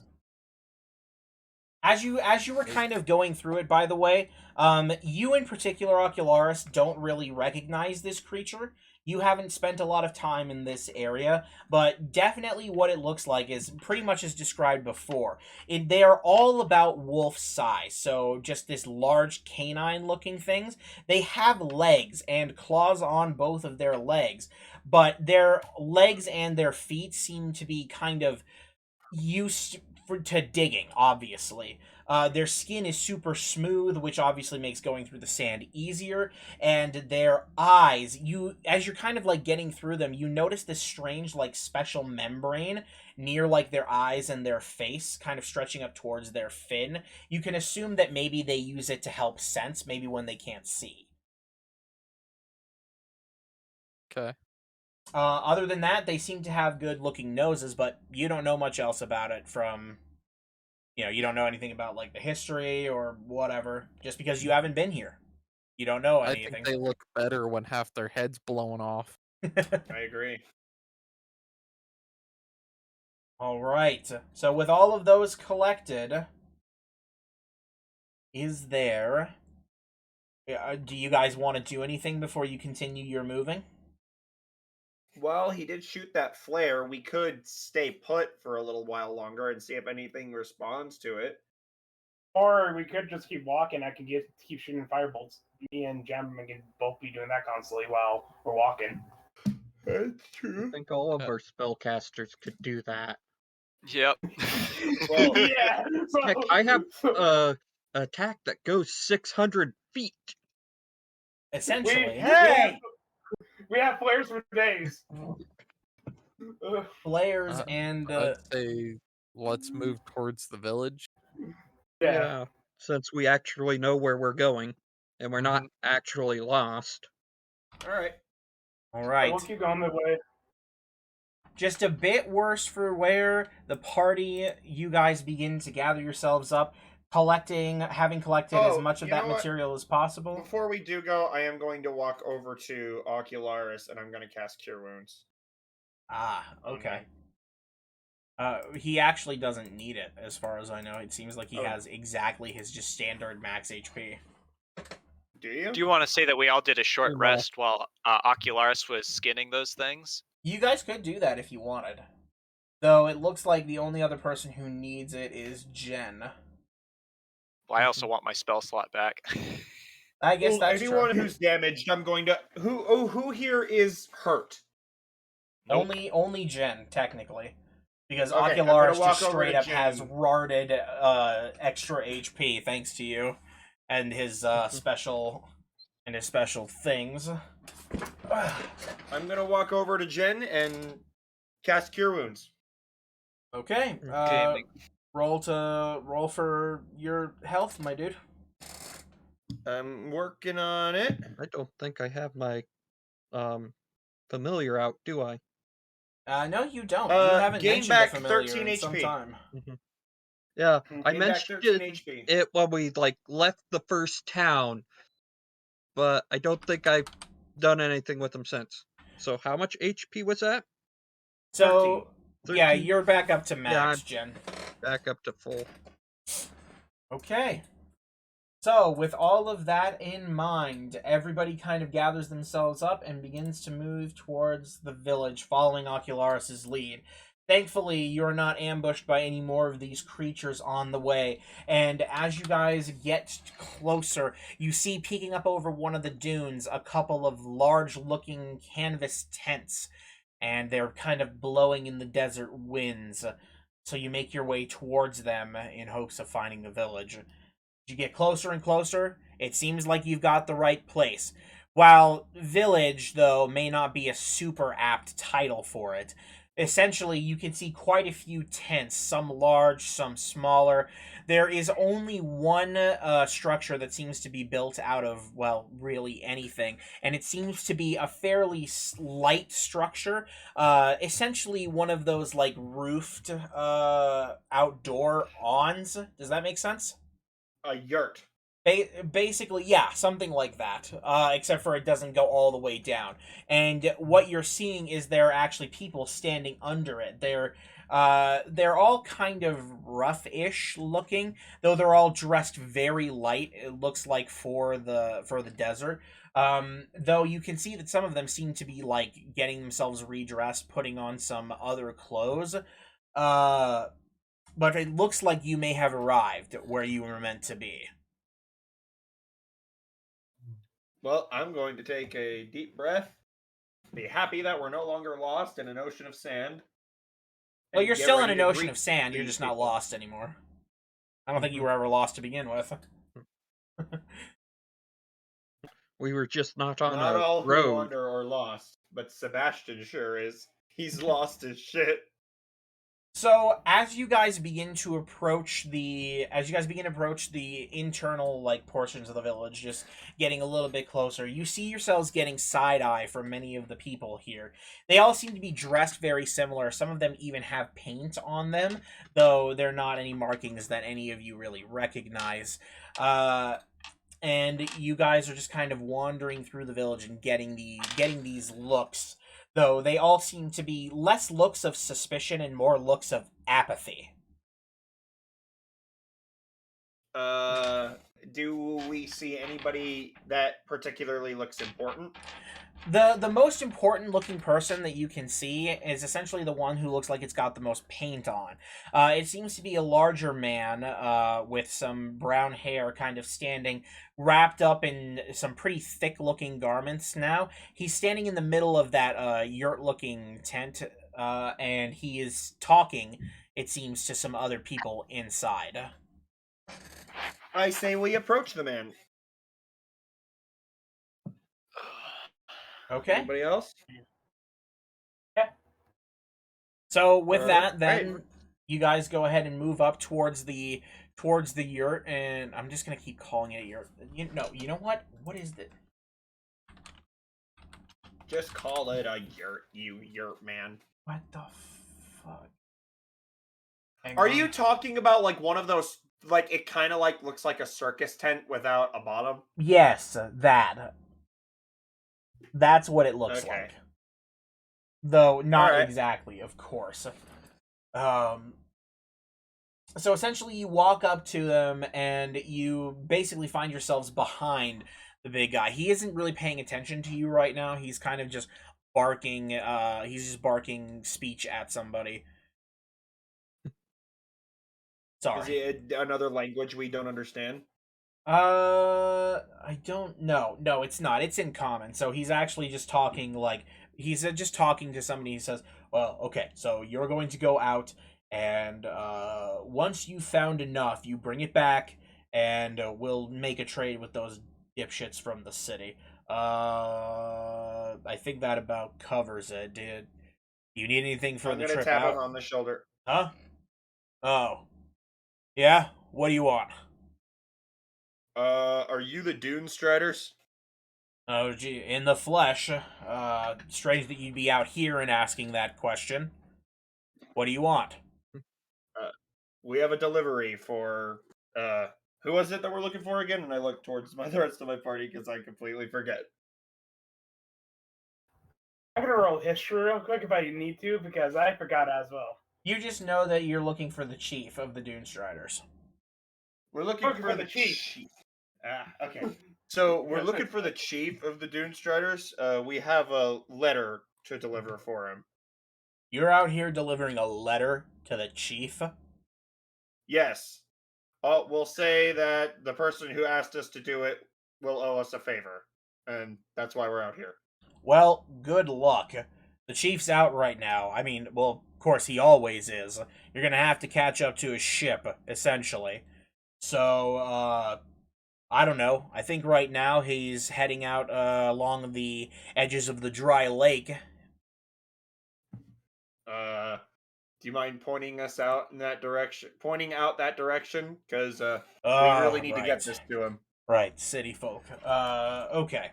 So, let's see here. And he takes out his map, and he begins to point you kind of. So, essentially, you want to head up this area here. And just, Cameron won't be able to see this very well, but it's like this area is the dry lake, he points out. He's heading up the northern shore, along where the actual sands are. I don't remember what he's looking for, but, he's never around anyway, just kind of sailing in between our various camps out here. Is the dry lake that, like darker tan area? The yellowish kinda looks like tan. a bean? Yeah, it kind of looks like a bean. That's the dry lake. Okay, that's what I figured. What side of the lake? I apologize. He's on the north side. What would be the fastest way to get there? Because it's pretty urgent we get this to him. Well, the fastest way is you'll want to take a sand sailor. That's going to be the only real way you're going to even catch up, even if you manage to spot him. And what would happen if we didn't take a sand sailor? You'd be trudging probably hundreds of miles through tough sand and harsh winds, probably dying of dehydration or getting eaten by the dune sharks. Point taken. When would it be possible to hire somebody in a sand sailor to take us to him? We don't have anybody who can actually go out and sail. We're all pretty busy, but I'll tell you what, you willing to pay us a little bit, I'll let you take one of our sailors out. You say that like any of us know how to. And is that my problem? Fortunately, no, I actually have what's the skill called? It's the gnome thing. Artificer's Lore. I have Artificer's Lore, so there's a good chance I can figure out how to use it. Oh, all right. Well then, yeah, we could definitely buy one of your Sandstriders. How much? And I just want to make it clear, you're renting it. So you either return it to the chief, or you bring it back here. Savvy? We understanding on that? We'd probably end up bringing it back here. Good. Everyone okay with that? How much? So let's see. I'll let you take it out for 100 gold pieces. Whoa!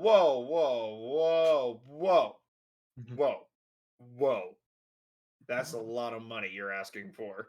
Hey, if it's all of you, and you're taking a very sophisticated vessel crafted by our tribe, instead of having to trudge your ass to deliver what skimpy little letter you have to deliver to the chief. Well, according to the person sending it, it's life or death. So, I mean, it's really up to you. All the more reason to fork up the money.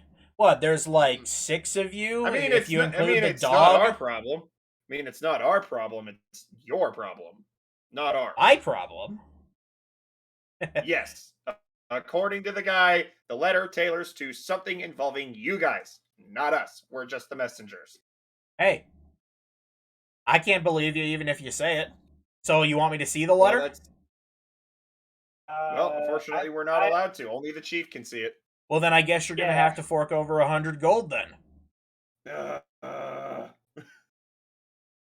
Come on, there's like 6 of you. You guys have to have that kind of money.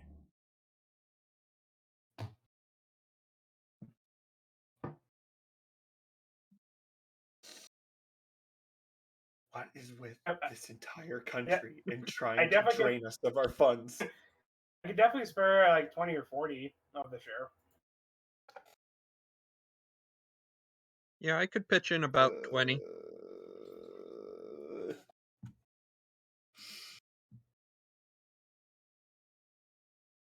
I hate everything about this. I hate because I know for a fact Ocularis ain't forking over shit. I was muted. How far away did the guy say that they were up the lake? He doesn't know. He actually doesn't know where they are specifically. That's just the area they were headed. What's the size of the lake? Does he know that? The size of the let's see. The lake is many, many miles across. Just gonna make sure that I remember my own scale right. Yeah. So essentially, each one of these hexes is about 4 miles. So I can't see it stream. No, I know. So if you go, let's see, 4, 8, 12, 16, 20, 24, 28, 32, 36, 40, 44, 48 miles across, if you're just going from like one long end of the lake to the other. The actual like outskirts of it is going to be many, many more. And if we don't do this, we're going to have to walk all that distance and then also deal with enemies constantly while we're doing so. I could just throw Jamberman and have him fly. Yeah, but I can't fly for that long. We could get close, and then I could throw you. Well, I could, but the rest of you'd have to walk. Yeah, but we could just wait for you. I'll be willing to go up to 6th seed if it means just getting past this a little bit. God damn it! I have to fork over 40 gold, don't I? Let's try and make a bargain. Let's try and bargain with him. Maybe we could even find somebody else who'd be able to let us rent it for cheaper. You know what? Yes. Well, I'm done with this country trying to take my money. Well, who are you going to bargain with? Or, well, how are you going to bargain with him? We could give him that the sand shark meat. Or some of the skins. Would you take trade? I don't know. What do you got? Sand shark meat. You got dune shark meat? A lot of it. Let me see the goods. Don't worry, I won't touch them, just in case you guys are all weird about that like other people in this city are. Well, let me see what you got. I'll roll out. Make sure to roll out everything we got. So he takes a look at everything, and he's like, so we got 7 fins. You guys killed quite a couple of these. Well, it's really not all worth difficult. not all worth 100 gold pieces, but I'll tell you what, if you're willing to let me have all of it, I'll knock the price down to, I'll be generous and say 30. It's a deal. We're gonna, yes. yeah. If we want more food, we can just easily kill one of those things. They're not that hard to deal with. Mm-hmm. Yeah, it was a pretty easy fight. So, yeah, I'm taking the deal. All right. I agree. How do we want to split this? 5 gold each? Well, me, Jen, and you are willing to pay. We can just each go 10 for each of us. That's true. 10. All right. Baba-booey. So he rolls up all of your little bits into a sack and he tosses it to one of the guys and he's like, "All right, put it with the other stuff." There we are. And he takes your gold pouch. Okay, one of the sailors is out back. You're gonna want to take the one with the green stripe. That'll be the one that we'll be selling to you. Feel free to bring it back in at least a week, I guess. I'll be nice and give you a little bit of leniency on it. But if it doesn't come back, yeah, we'll find you. Well, we could have. Well, here, think of the scenario where it doesn't come back because we died. How are you going to find us? And we'll find you, and we'll take all your shit. We will be ghosts. We will be ghosts. I guess. Okay. That or we'll kill the sharks that ate you and take the shit out of their stomachs. Yeah, one of the two. Take our shit. Well, as long as you give us a proper burial. Can't bury what's ate, but promises. Okay. Yeah. Now, I've got things to do. The real question. Can we sail across the lake with this thing? It's definitely rougher terrain on the sailors. It's not quite as sandy. It's more cracked. That you'd probably want to travel on using your feet, though obviously probably better to stick to one of the shores and walk across it once you find a nice spot. Though I don't know exactly what you'd be going in there for. Oh, I was just thinking if he's going along the shoreline, the quickest way to catch up to him would be across the lake. Oh, sure. Though if you're willing to brave going through the desert at night, you could always take the time where he would normally be stopped to try to catch up. But hey, that's just dilemma. Well, we'll figure out how we're gonna catch up to him when we get to the lake, I guess.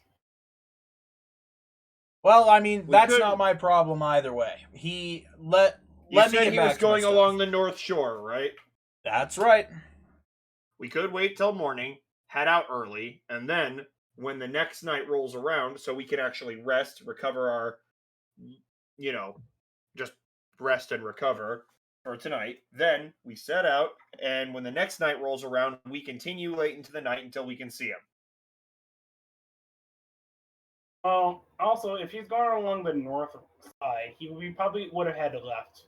To the left. We could also go to the right and try to intercept him at some point there. That's also a good idea. Yeah, that's just ideas there. I like that idea, actually. I don't know how.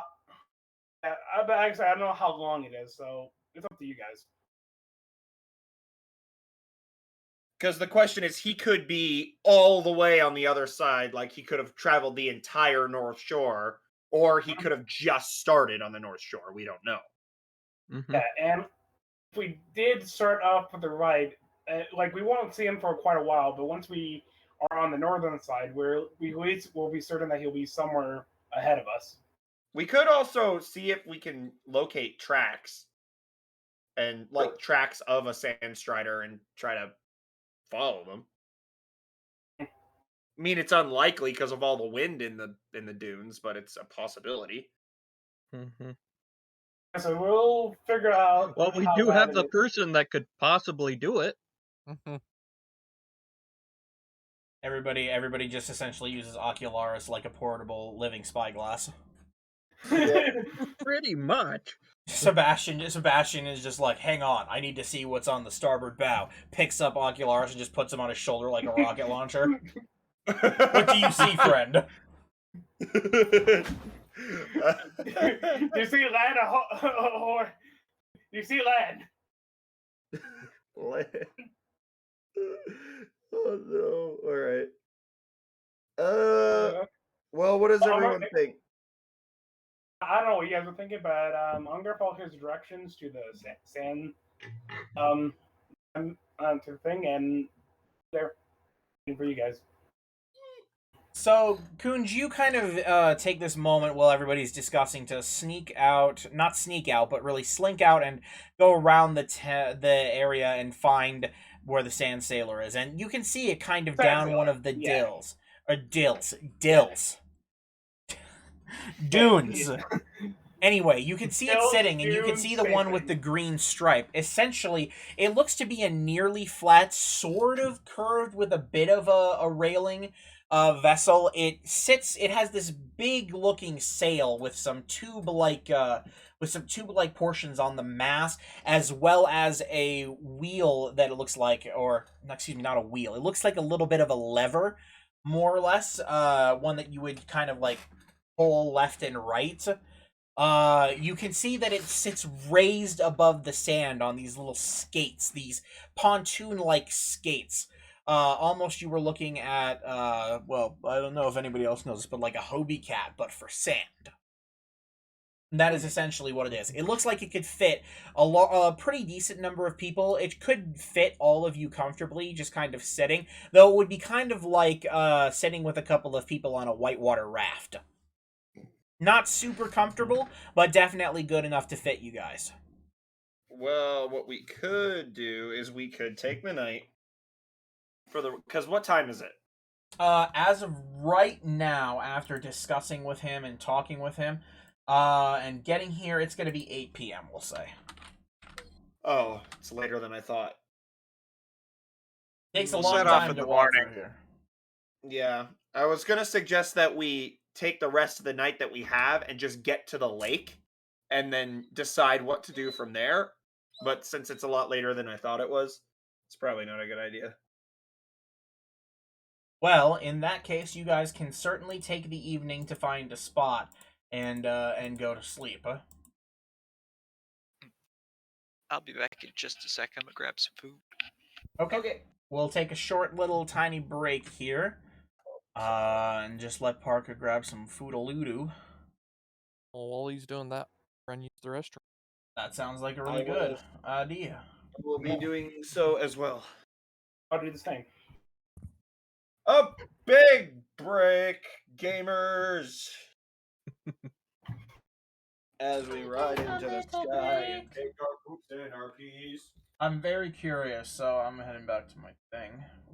866. Not now. 3613. Jeez. Got 7 endorsements on the mod, 600 total downloads, 483 unique ones. Hell yeah. Shit's blowing up, dog. Okay, I'm back. Oh shoot! I had all my tracker stuff up. I didn't notice that Stranger was here in the chat. What's up, my dude? Yeah, it is good to see you. I saw him a bit ago, but I didn't say anything because we were talking. Well, I feel bad. I need to be better organized on my screen management, or better yet, I should be like every YouTuber ever and just get like a third screen to just God, just dedicated chat. just put it on like up in this corner. Yeah. Also, I apologize for my 1d4 roll, or because I thought when I looked at Magic Missile, I thought it was 1d4, not 2d4 for each hit. Magic Missile is 1d4. It's just a guaranteed hit. This Jin's Magic Missile is like Yeah. Yeah, that's where I screwed up at, because I guess I was thinking of the normal one instead of the... It's also written like a parody spell, which annoys me for some reason. Which is probably the case. I'm back. Hey, what's up? Which probably is. I'll be completely honest. Okay, so I think we're still waiting on one person. I'm back. Oh, you're back. Sweet. So, we just got the gaming. Let me ask here, how much longer are you guys going to want to go this evening? Are you guys going to want to go till 7 o'clock? Round it out to a 3-hour mark? Sure, why not? Okay. That sounds good to me then. So, as of right now, you guys are kind of just gathered out here. What are you guys going to do then if you guys are going to head out in the morning? What are you guys going to do for sleep? I'm going to do my normal. Yeah, Lehman's tiny hut. I guess I'm gonna pitch a tent. Now, bear in mind that you are on very loose sand, so pitching a tent is going to be a little bit difficult. But if you have long enough stakes, you could probably do it, and it'd still be relatively okay. Actually, hold on. Like, let me check my inventory real quick. I might just have a bedroll. Actually, I don't think I have a camping set up, so I might just. Yeah, I left the tent in the cart, so I didn't even grab the tent that I bought. Oh, so I guess I'm gonna sleep on.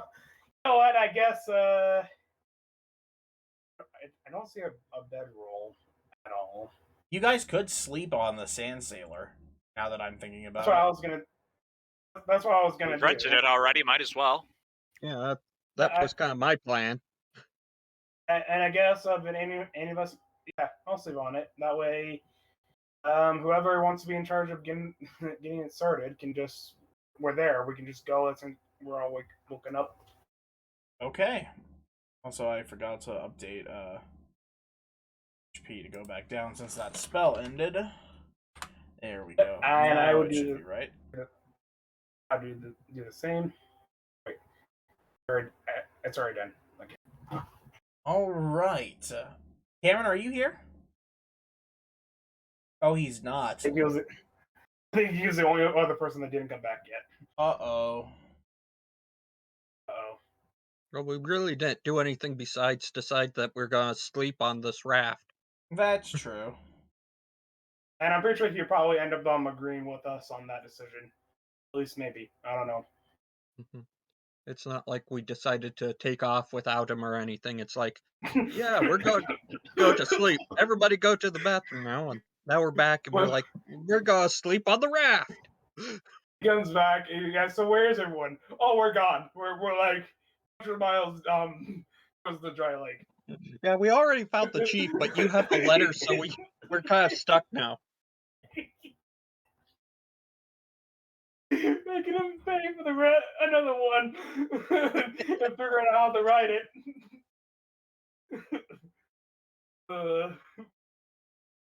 So we'll just imagine wait. how annoyed he would be. Force him to pay more money. Oh my god. Yeah. The money, he's being super money grubby as of right now. I love the dynamic with the rogue and paladin right now. Where the rogue is like, I don't care, money's money. The paladin's like, I gotta save it. I have to keep it safe. Watch out, buddy. Hold on, bud. Coming back in. Verting the stereotypes. That's what we're doing here. So, I've returned. Hello. Hello. Do we throw the lightsaber to Sebastian yet or not, or just let him drown? What? What happened? We left you. Oh shit.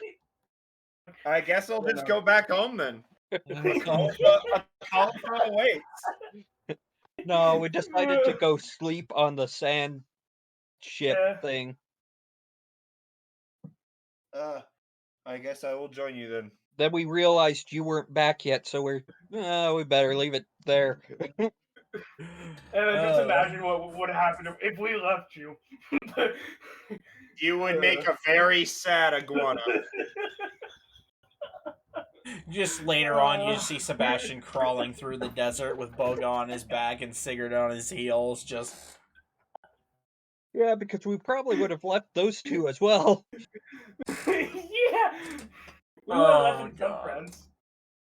So, while you look back at him walking through the dunes, you just hear him going, I walk a lonely road, the only one that I have ever known.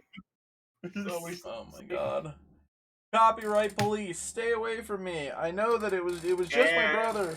I promise I wasn't playing it. And I killed Dominic. He's dead. Did you see it? It was a crappy cover. It was a crappy cover. Just a parody, bro. Hey! I mean, it was beautiful from you, but I'm just saying that it's not high quality. Thank you. I am a beautiful singer. All right. Okay, well, we sleep. Yes. So, with you guys going to sleep, is there anything anybody needs to do before you go snooze? No. Nope. All right. So you guys kind of huddle up on the sand sailor, pitch the tent kind of over it just to have a little bit of cover, and you guys go to sleep for the evening. In the morning, you guys wake up. It is now the 10th of the month, and it is 6 a.m. as per the usual.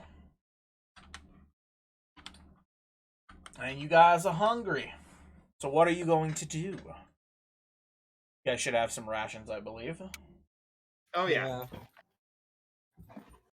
Yeah, I haven't touched my rations yet.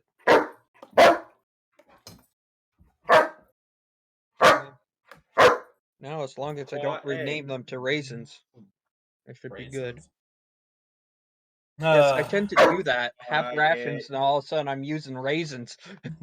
Raisins are rations, though. They're dried fruit, so you're not technically wrong.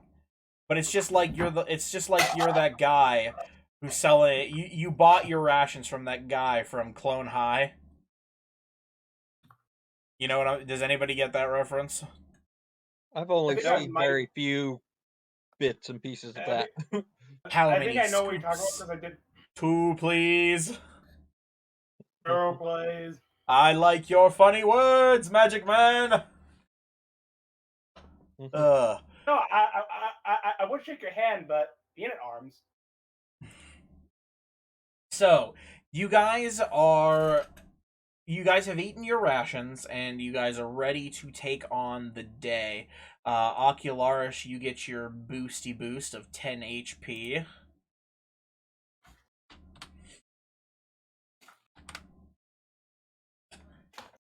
Okay. And now, that's it. It's morning time. Also, my lighting seems to be off all of a sudden. Hang on. You guys decide what you do while I fix it. Hey, what? We should probably head out. Oh, yeah. We just need to decide whether we want to try to circle around the south side to catch him, or try to overtake him from behind, kind of deal. Well, if we try to overtake him from behind, we could take some liberties and move during the night a little bit, too. Mm-hmm. Yeah. That is a possibility. So, I mean, I think we take it safe and go north side. Mainly because I had a thought.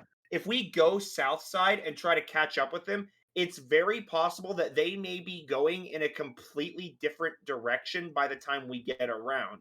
They may not be circling the lake. They may continue moving, like, east, for all we know. And we won't see them. And also, for all we know, either way, we still have to travel through the night to catch up with them either way. Because, so either way, we have to go through the dark. And if we go north, there is a possibility that we may find tracks at some point. So that wasn't the one I was going to send. I was going to send the other one. Yeah, I like that idea better. Hey, you let go of my monster manual. That is not a chew toy. Mm-hmm. Tiggered. That's what I wanted. So you guys kind of get your tent taken down and you begin to load up to get yourselves ready to go on this sailor. So who is gonna see if they can get this going?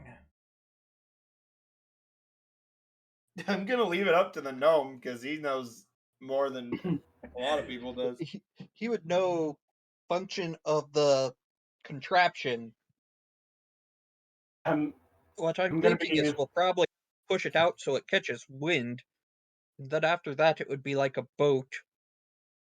Sort of. I mean, I could push it till it catches wind. I got the strength. Gnome's definitely probably could be the one to figure it out, and then we're just gonna learn from him. I forgot I was muted. Sorry. Jeez. I've been trying to talk, and I was like, feel like I was getting talked over, but then I realized I was muted. The way Artificer's lore, the way the Artificer's lore works is, whenever I'm trying to use some piece of like technology or an invention, I can use an Arcana check to try and do it. So can I run an Arcana check to see if I can operate it? Let's see. Just want to quickly check here. I chime in with my aberrant dragon mark, constantly talking to me. And if you do figure it out, you're going to teach us how to use it so that we can take turns. For Artificer's lore here, I see whenever you make an intelligence history check related to magic items, alchemical objects, or technological devices, you can add twice your proficiency bonus instead of any proficiency bonus. So I'm gonna have you roll. It would be history, not Arcana. Okay, that's fine. I mixed it up. I remembered it was like I added something to it if it was some kind of magical device. So go ahead and roll me a history check with your twice your proficiency. Double. Let's go. Oh, that's fine. That's a 28.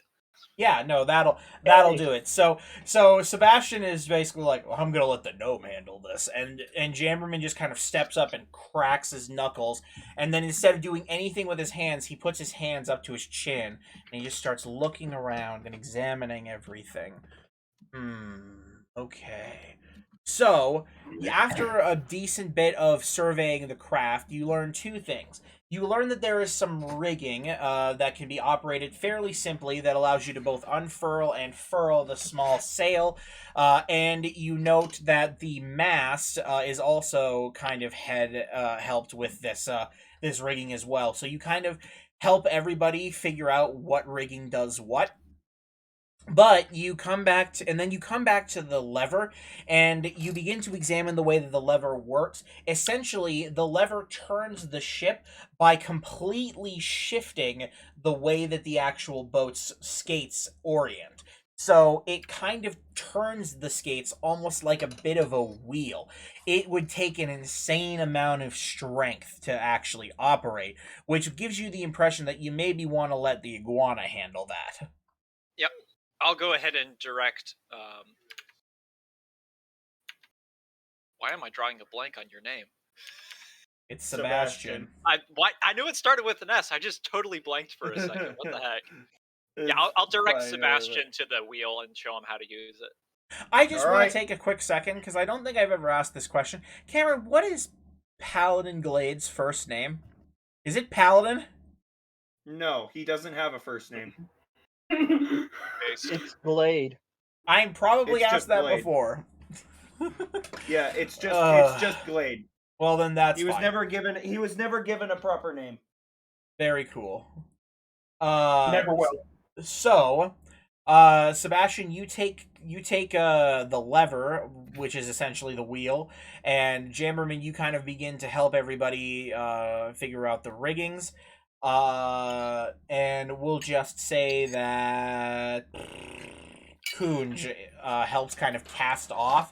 Kunj and Jen help cast off, and it takes a little bit of effort, but with a heave and everybody climbing in, the sails that are unfurl and catch wind, and you guys begin to make your way through the sands. This is sand surfing. Essentially, the craft actually travels at a decent speed. Nowhere near, like, super duper fast, but being a smaller vessel, you can actually cover a bit more ground than normal than say if you were walking, and especially if you had something like a carriage on normal ground. So you guys begin to make your way up the actual shore, starting at time. Okay.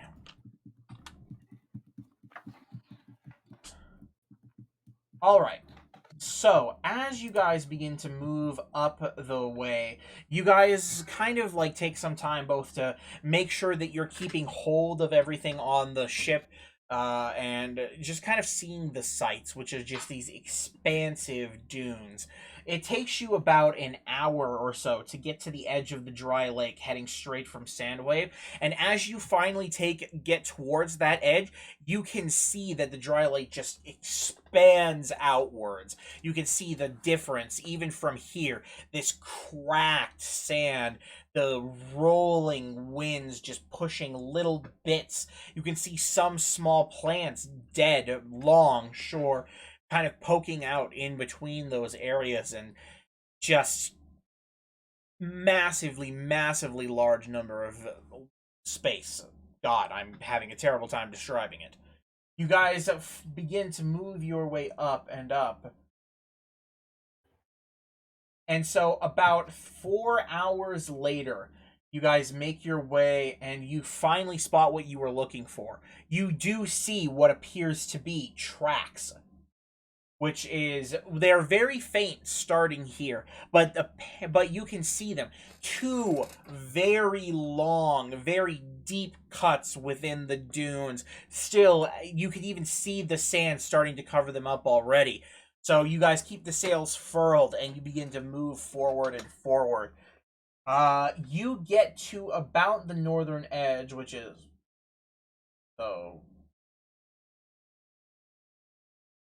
So at about the 5th hour mark in the day, which marks about, if I have this down correctly, it should be 11 a.m., you can see something on the horizon. In fact, something that you probably weren't expecting to see so soon. You can see that directly on the horizon, cresting one of the dunes, are these gigantic canvas sails. They are huge. We're talking bigger than this one, like probably 4 or 5 times bigger than the one on your vessel. And they stand out. It's going to take you about another half hour to get out there. But at about 11:30, you get pretty close to this gigantic ship, and it's currently moving at a fairly decent pace, though as a smaller vessel, you are a bit faster than it.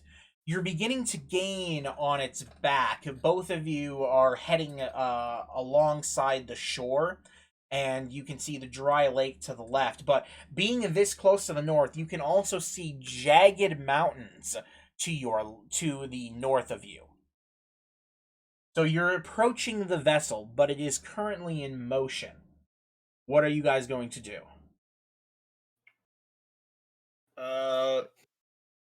We could try to yell. It's pretty loud out here, but that could go if you were maybe loud enough, or you could produce a loud enough sound. I'm going to try. I'm just going to cup my hands around my mouth and just, hey! Try to get their attention. So you shout to them, hey! I don't really know what to do for that. Roll me a Constitution check? Okie dokie. I don't know. There is no Constitution check. So just 4. Oh boy. So you don't manage to make your voice loud enough, really, to pierce through the winds and the speed that you guys. Oh, excuse me. That's a 5, not a 4. Okay. Oh well, that changes everything. I know. So does anybody else have any ideas?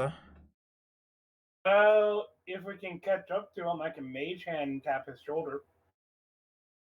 So, I should probably... I just realized I didn't explain this. This is not a small vessel like yours. You see, what you're looking at is a ship that is massive. In the like real the size world, of a galleon. in the right? in the real world, this ship is probably the size of a yacht. Possibly bordering on bigger than that. It is this gigantic vessel that looks kind of like a standard ship, though it is definitely less concave than a standard ship is. And it's on these fucking massive pontoons, just like yours. But each one of those pontoons is probably the size of your boat across, and multiple lengths of your boat forward. It is this gigantic vessel, and it is probably due to this size, even though it has these gigantic sails, that it is moving slightly slower than you can at max speed. We could have Jamberman fly up there. I could get their attention. I have the spell Shatter. Oh no. So I make a really loud bang that breaks things. Well, wouldn't they think we're firing at them or something? Maybe. Yeah, but they would look back. Okay, well, non-hostile suggestions. Well, it won't hurt them. I'll keep them out of the damage radius, but... No, I don't mean that you would hurt them. I mean, if you were a guy, if you were a ship crew, in the middle of the ocean, let's say, and you heard a loud bang, turned around, and there's a boat chasing you, what would your first thought be? Throw the gnome to fireball Oh. God, oh, Jesus. Isn't that what we would do? We could just get close and then have a bunch of people get onto the ship. I could aim in at the sky for a flare action to see if they will notice that. Not aiming at them, but aiming at the sky. I could dimension door onto the boat. This is all very, very, very nice. We just need them to stop the boat. That's all we need them to do. Well, we just need to get the letter to the chief at most. Well, I'm sure we obviously have questions and stuff for him that... at least, I don't know. Well, we can ask him about some other stuff, but yeah, let's... I guess we could do the dimension door, because that'll probably be the fastest way to get them to stop is get someone on there. Well, I suggest Jamberman could just fly up there. True. Mm-hmm. You have options. Yeah. I'm giving the dog kisses, I'm sorry. Jammerman, do you happen to have a teleport spell that would take you up there? Or is it just your flight? Are you muted? Yes, I am. Parker, okay, I'm going to ask you this once, and it is for this reason that you're not going to do this again. Do not mute yourself. Unless there is somebody in your room. Yeah, I know, but unless there is somebody in your room who is talking to you or something like that, I want you to stay unmuted because we don't want to constantly be asking whether or not you're muted. Yep, that one's my bad. All right. Thanks. Anyways, yeah, I could dimensional door somebody up there if we want, but it feels like there's a simpler way to talk to them. A yacht's really not that big. Are you kidding me? It's pretty fucking huge, dude. Yeah. But the problem is we could talk to them if we could get their attention. Any way I can think of to get their attention is I'm flinging like firebolts across their bow so they look at us. Or we could just shoot one straight up in the air. It's not like they're not going to notice it. Or we can just fly or dimension door onto the thing without having to seem hostile. I think they might freak out a little bit. They might freak out a little bit at somebody just freaking showing up on their boat. I'd be more freaked out of somebody of firebolts being thrown in my boat's vicinity rather than just somebody showing up. Yeah. Like if I were a ship captain, I would not panic, but I would react way differently to fire being thrown at us than just somebody appearing on the ship to talk to us. Yeah, I agree. That's a much less bad option. Even near us is also pretty bad because even if it's trying to get their attention, I don't know. Yeah, we'll just dimension door up there. It'd be a lot simpler. We have 2 people who can do it. Okay, so who's gonna go up?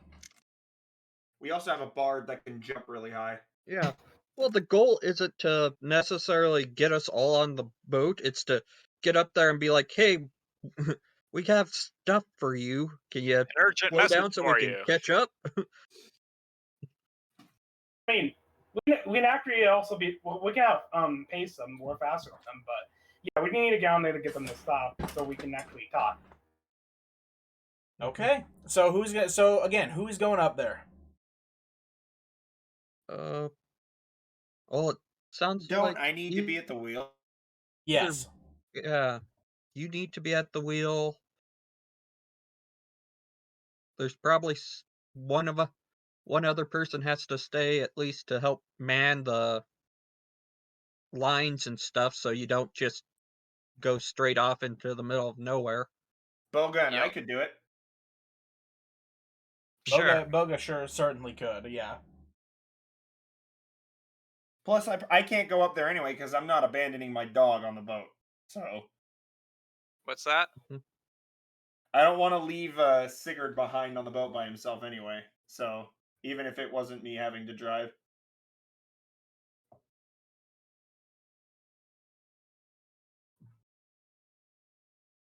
Okay. Well, so I guess that's depending on how many people want to go up there with us.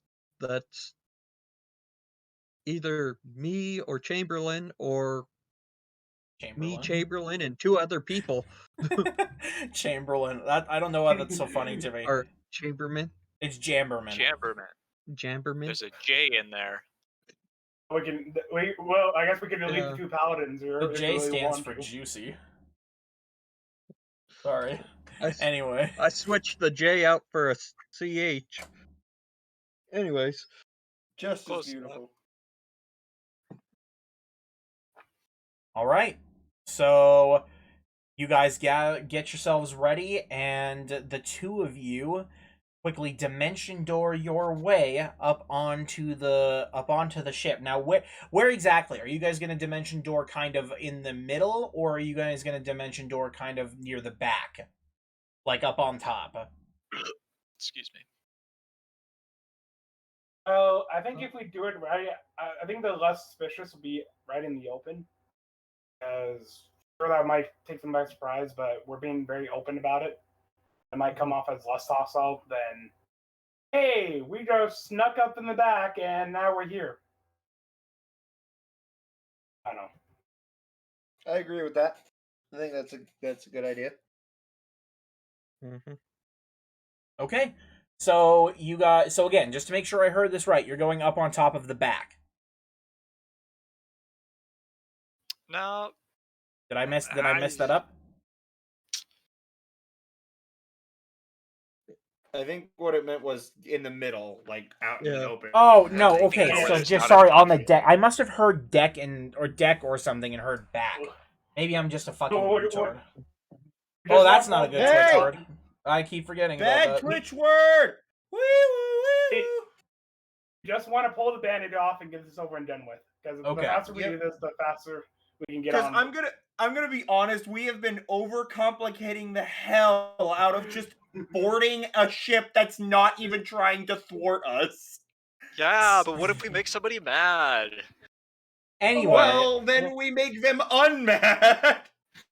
So with a quick cast of Dimension Door, both of you end up on the deck of the ship, kind of near the middle and the mast. Let me open this up. I actually have to open the thing. We have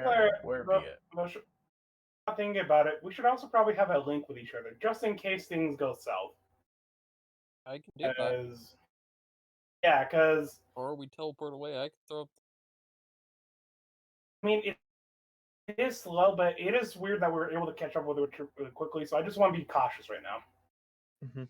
Well, a ship of this size has to have at least the crew on it. You know what? Let's make it easier. I can cast fly at a higher level to make multiple people fly. Yeah, we could do that too. That would probably be less disturbing than people just appearing Everybody on cool the with boat. that? I'm fine with whatever. All right, I'm gonna. Okay, so who's have... coming with? Who's coming with me? I'll cast it on myself and one other person. So The dog. Speak now or forever hold your peace. The dog. Sebastian said the dog. Okay, I reject that option. Somebody else. I reject that. You're telling me you don't want to ride a flying dog onto the ship? I mean, that would be pretty epic, but the dog would probably freak out. It has to be a willing creature, so presumably it has to understand that I'm casting fly on it. Yeah, I suppose so. I can do it. What are you doing calling my dog stupid? Just because I'm a warlock, so my charisma's high enough to throw that into the mix if we need actually. Okay, that makes sense. I'll go ahead and I'll pull myself and Dusty. I'm going to cast fly at 4th level, so myself and Dusty can fly up there and talk to him. You touch Dusty and imbue the two of you with the power of flight. And with that, you guys sail your way up to the deck of the ship, quickly catching the attention of multiple crew members who shout a little bit as you guys find your way to land on the deck. And one of them moves up towards you with a scimitar drawn. Hey! Who are you and what are you doing here? We're here to deliver a message to your chief. The chief? Yeah. Presumably we have the letter so we can hold it out in front of us, so you know that it's not like a message of surrender your stuff or we'll kill you. Well, that's the question. Who was carrying the letter? Shit. For the sake of convenience, let's say that we have it. I'm 90% sure it was Ocularis. And convenience ain't a factor here. Yeah, it's not. Because the goal is not just to shove the letter in someone's face. And well, you could just say we have a letter for you on our ship, and can we slow down? It's for his eyes only. Yes. Yeah. Do I have the letter? I don't know. I gave one of you the letter, and if one of you didn't write it down, I'm going to be very upset. I have it. Sebastian has it. I was thinking as I thought Sebastian had it. I have it. Sebastian's got the letter. Backpack. Like, Sebastian, you're driving the vessel, and you know that like image of like Obi-Wan Kenobi, just like you're doing that, and then it's just you're like wait, and then you feel your pocket, and you're like uh-oh. It's fine. It's fine. We improvise and say it's for the captain's eyes only. That was our instructions. All right. Or the chief's eyes, whatever. Yeah, for the chief's eyes only. So can we have our friends board? Board? Wait, where are they? There's a very tiny ship. We just brought on the little boat. Oh, wait, you guys have a boat? And he we rented it from the tribe. He like rushes up the back deck and he looks over the back deck and he's like, "Hey, they got a boat!" And he like he like goes over by the steering wheel and he like pulls over and he like shouts down a stair, "Hey, lower the down there! We're gonna get these people on! Throw them the line!" So for the two of you, you guys don't see anything happening, but Sebastian and everybody else on the small ship, you notice that a large chunk of the bottom of the ship kind of drops off suddenly. And it opens up like a hatch. It starts skating across the sand, and a couple of people are there. One of them takes a rope with a line, and he just tosses it out, and it kind of starts skirting back behind the ship, and it's just kind of dragging across the sand. You guys manage to grab the rope as you guys are kind of like getting behind it, and you hook it onto the ship, and suddenly the guy starts cranking something and starts pulling your ship closer and closer and closer to the ship, dragging it up these wooden rails into the bottom deck of the ship. The guy then pulls on another crank and brings it all back up to shut the lower hull of the ship. You can see down here on the inside that there are actually multiple of these ships there are 2 tracks, one on the left and one on the right, and there are multiple ships that kind of have their sails folded down, and they're pulled pretty far up into the bottom deck. Huh. And they're just stored there. So as you guys kind of get settled in, and the ship kind of locks in on the rail, the guy who was pulling the crank wipes his brow and walks over. All right. You guys look like you're from the city or something, right? Here, go up on deck. And he like gestures over towards this set of stairs that you can open it up in the thing. I would not say we are from the city, but we are traveling from that location. Look, I'll be honest, it does not really matter. So here, take the stairs, go up and see who you need to see. Take the stairs. I rip out a stair and take it. Nice try.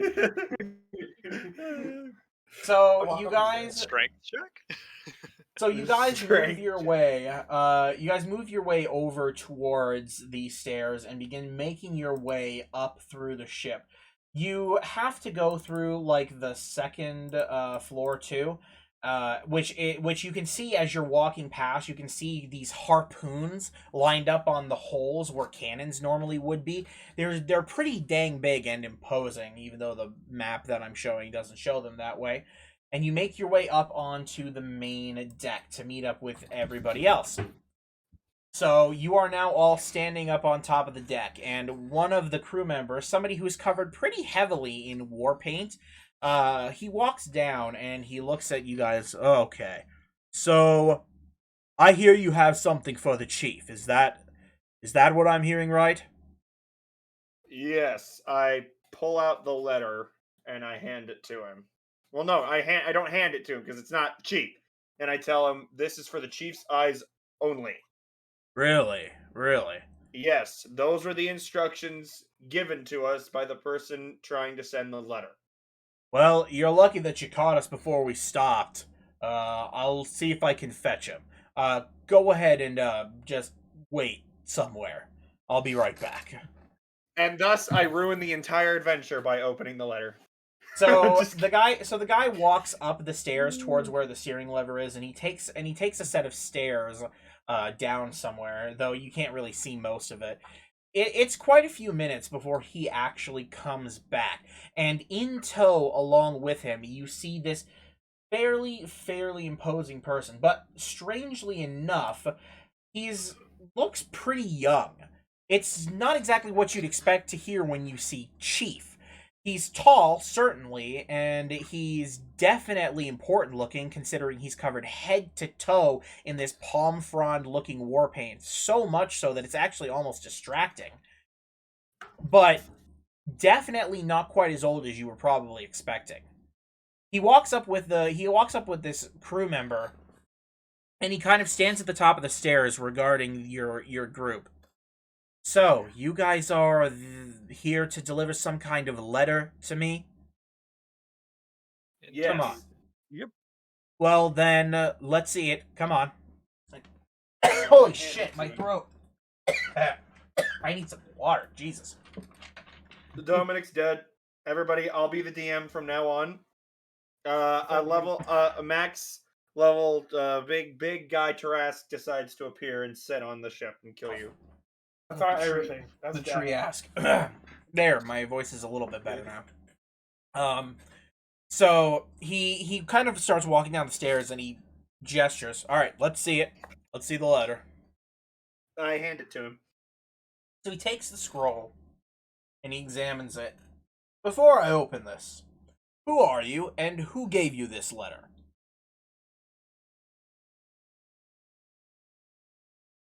Oh my god, the actual theme of Jeopardy just appeared in my head. I'll let you lead on this one. I could have sworn I started with a D. It was like thing with a D, I believe. With the D. The name he gave you was Durek. Yeah. Durek, yeah. So Durek sent us, and we were hired for another task, and to get that done, we have to do this. Sounds like a lot of bullshit to go through, if you ask me. Yep, it's an intricate web of bullshit. I can't say that I know this Durek person. Do you know anything about him? Anything that could tell me why he would be sending me, of all people, a letter? Are we telepathically linked? Prince of Trade. Yes, you guys are telepathically linked. Okay. It wasn't the Prince of Trade that sent us to do this. Oh. It was... No. Telepathically, wasn't he the tavern owner or something? Yes, he did introduce he did introduce himself as the owner of the tavern. Didn't Durek say that he knew this chief? And that they've spoken before? He did. I believe that he also said they were close friends as well. Oh. He did. Okay. I kind of regret just handing him the letter now. Forgive me, but the person who gave us the letter, this Durek person, he's a tavern owner, and he said he was good friends with you. Tavern owner. Apparently spoken many times before. He gets this look on his face, like he's trying to think about something.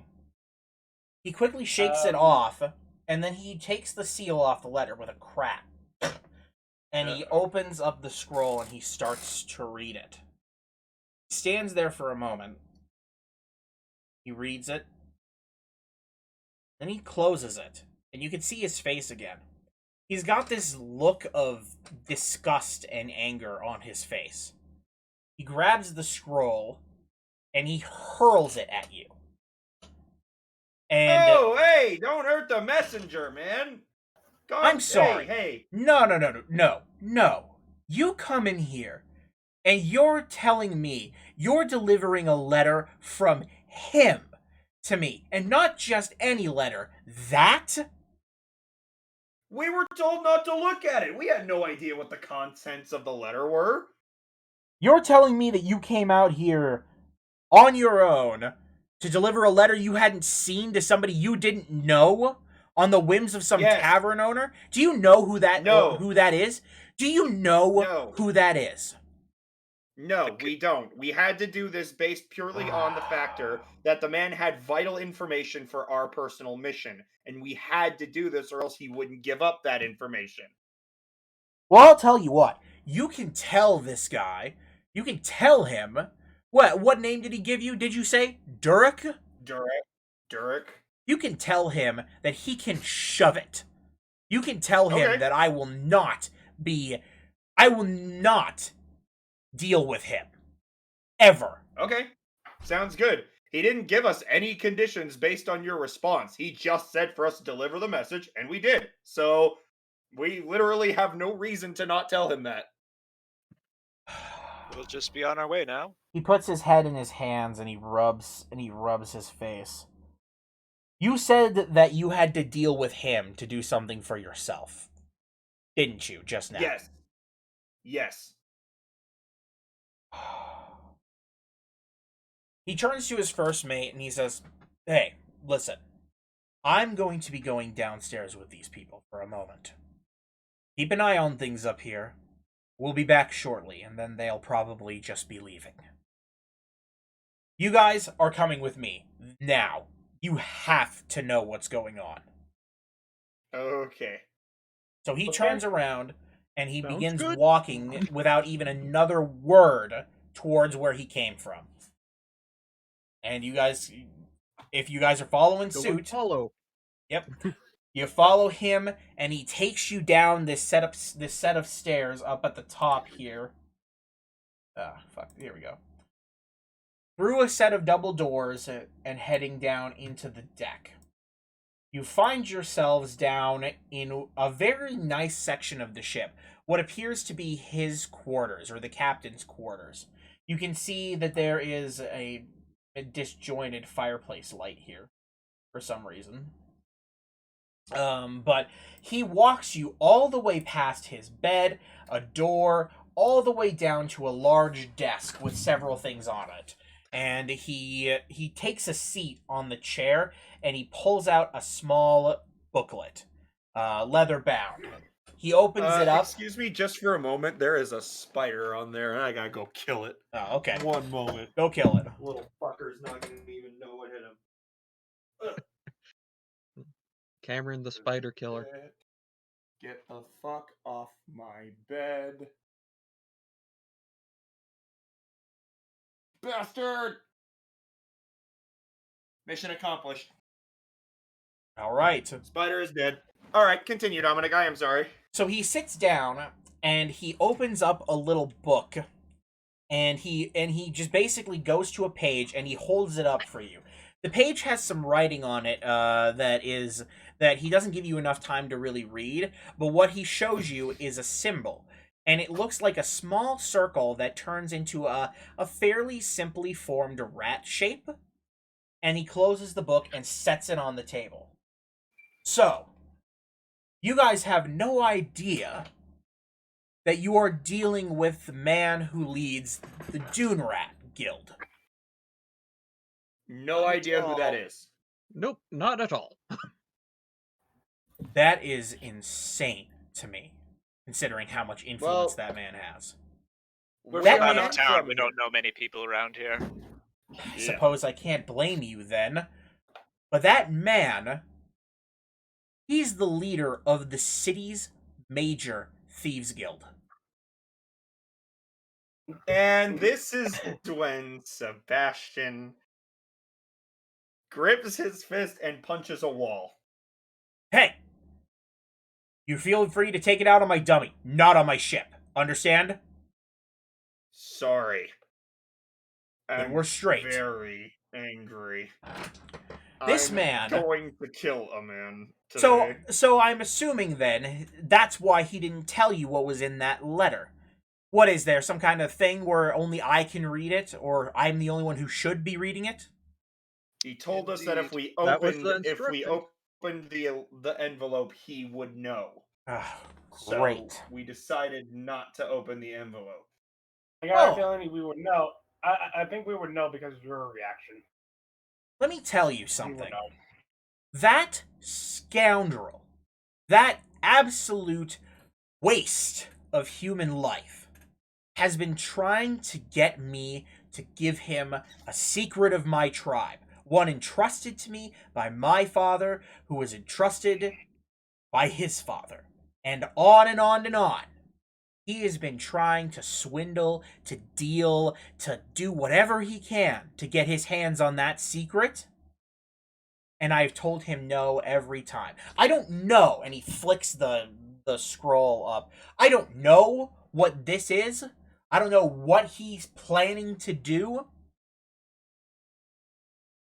But I'm not going to bend my knee. I'm not. So if you have to return to him, you tell him that I won't be dealing with him. And he can do whatever nasty shit he has planned. It's not going to change my mind. Well, it doesn't even matter because once he gives us the information he needs, I'm either going to kill him or have him thrown in prison for the rest of his days. One of those two things. I just look at Sebastian and pull out my poison pouch and start pulling out vials. Yes. Oh, now I remember why I'm friends with you, Ocularis. Can we read the scroll to see what it says? Oh, here, yeah, sure. Pete tosses the scroll over to you, Jamberman. Gaming. What does it say? It says, "To the esteemed chief of the Dunestriders. I'm a man of business, as you know, and I'm getting quite tired of you attempting to stop me from expanding it. I want you to know that one way or the other, I will have your secret.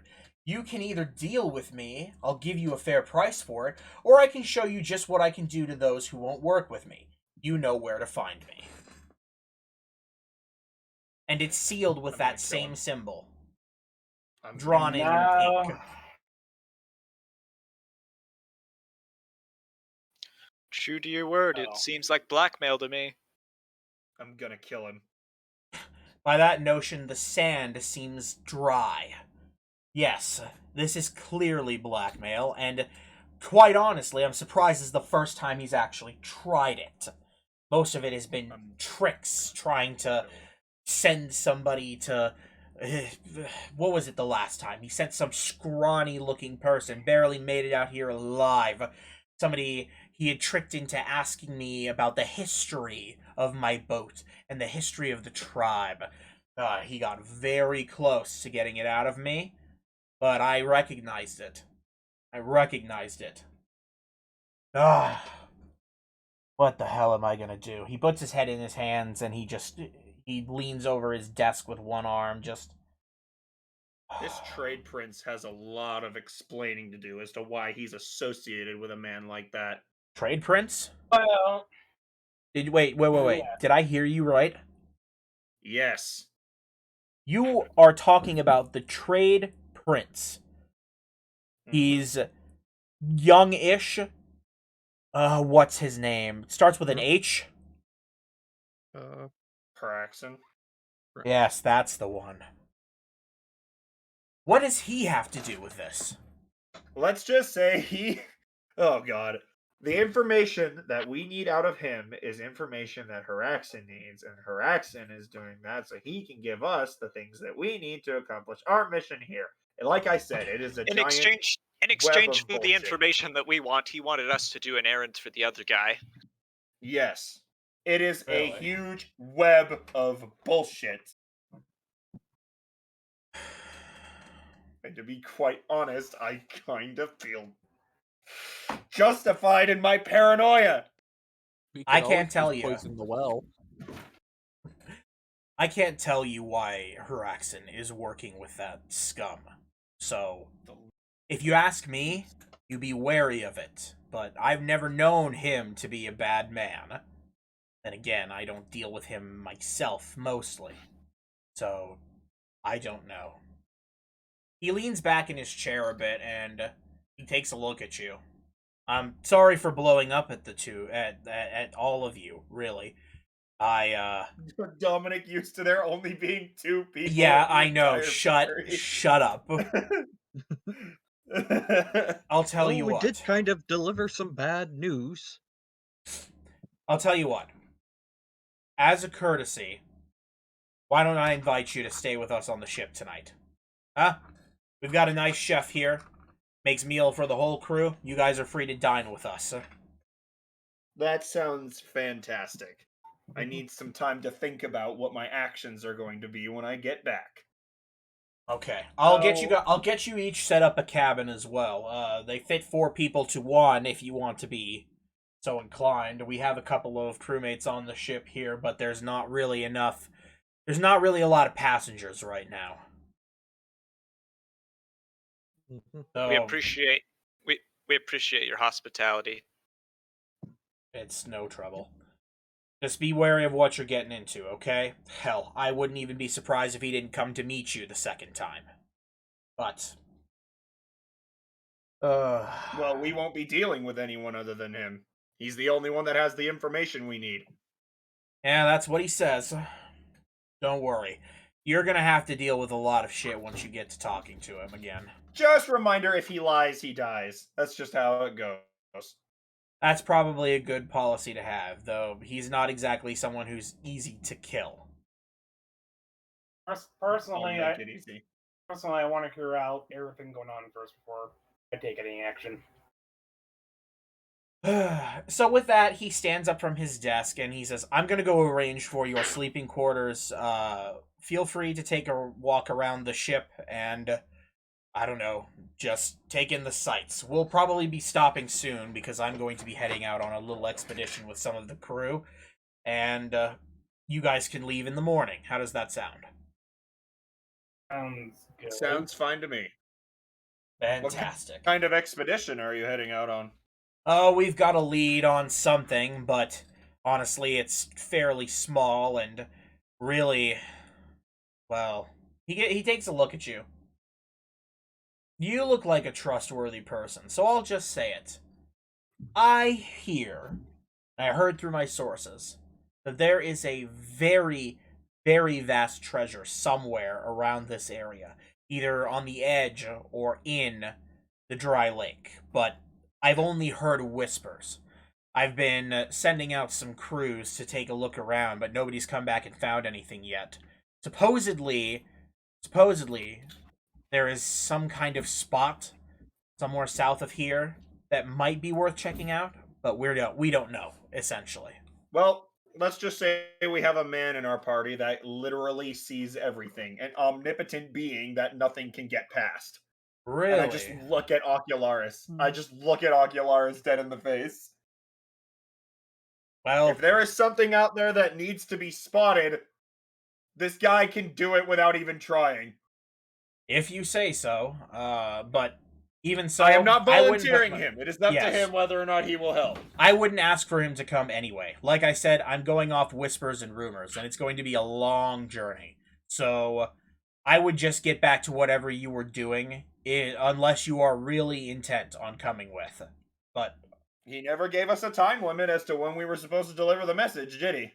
Anyway, side quest time, boys. I will leave you. I will leave you to take a look around, but if you don't mind, I'll accompany you out of my quarters at the very least. Yeah, that makes sense. I have a hunch, real quick. Also, Jamberman, you still have that map, right? I have a map. A treasure map that we got from that weird merchant that we ran into. Oh, the merchant? Jamberman has that. And that's why I'm asking Jamberman if he has that. Yeah. You mean the scam artist? Yeah. Yes, let's find it. But imagine that the thing that he's looking for is on this garbage map. Well, that's why I'm checking it.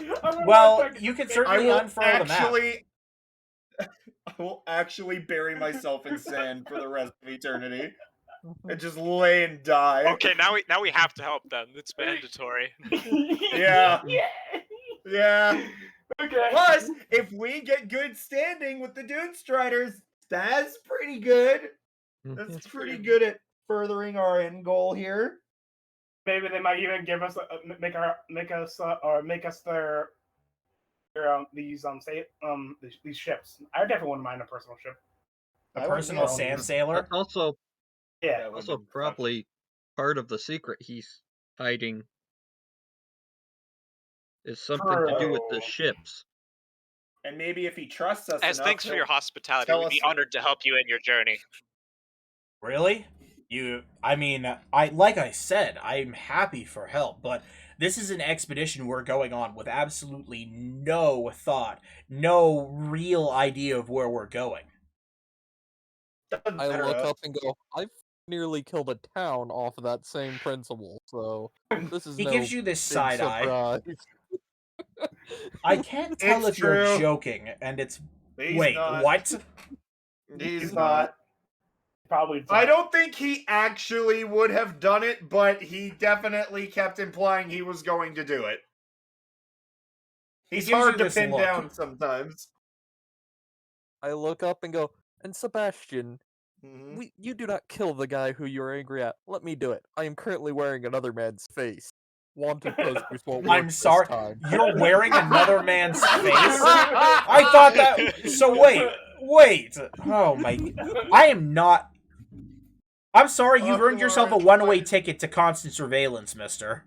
That's probably a good idea. Probably a good idea. I just open my book and just look at him with a and keep writing. It's a good idea, Chief, to keep an eye on this one. Yes, and if you don't mind, let's all get out of my quarters now. And he just kind of starts ushering you guys up the stairs. Oh my god. Sebastian's laughing his ass off, like, just... As he's pushing you guys, so he's like, so other than this apparently murderous book-writing human spyglass, could you tell me what it is that, like, do you have something that else you could offer? Like, is there some kind of reason you're coming with me? Out of spite for the guy who sent us here in the first place. Spite can only take you so far. I want to make him wait. He didn't give us a time limit, and that was his mistake. That was his mistake. Let's just call it a whim. Well, all right, if you say so. I guess then we'll set up. Call it out of spite for me. I guess we'll get you guys set up, and he locks the door to his quarters, and he stuffs the key into his pockets, and he gives Ocular. He looks at Ocularis, and he just he like points at his eyes and points at him, and he walks over to. He walks over to who is clearly his first mate, and he whispers something to him, and he says, "All right, so he's gonna get you guys set up with your living quarters, and I'm going to go and get some other things arranged then for the expedition. Feel free to follow him, and then make yourselves at home." He's cautious of the bard, not the rogue. I'm sorry, the rogue didn't offer to kill an entire town. I know. I find it amusing still. It's like, I'm not stealing anything. I'm a good person. I'm a good bean. So the first mate takes you from the top deck down to the bottom deck to show you around. First and foremost, he shows you the mess hall, which is directly on the second deck below. It's got a lot of space for eating. He gives you a quick peek of the kitchen, but what he's really going to do is he takes you down to the actual sleeping area. He essentially turns to you guys, "Oh, okay. So, essentially, you guys can pretty much all sleep in one room. 4 beds per room. We got 2 large crates. So, feel free to take any rooms you like."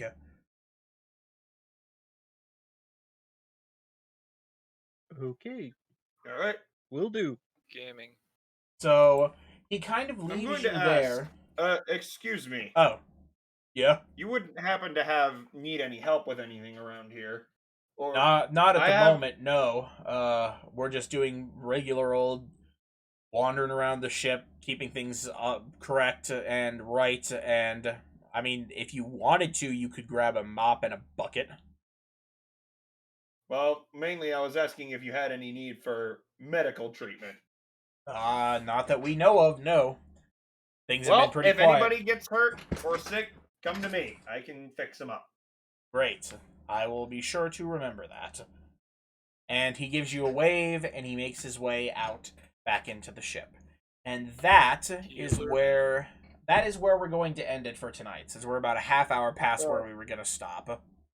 So that's okay. We will see everybody next week for the next session, and barring any serious issues, that is a promise. But I want to thank anybody who joined in. I'm so sorry, stranger, if you see this VOD. I didn't mean to miss you, but we'll see everybody next time. Yes, he was. Yeah. Oh, I didn't know that. All right, see you next week. Bye. Bye. Bye. Later, everyone.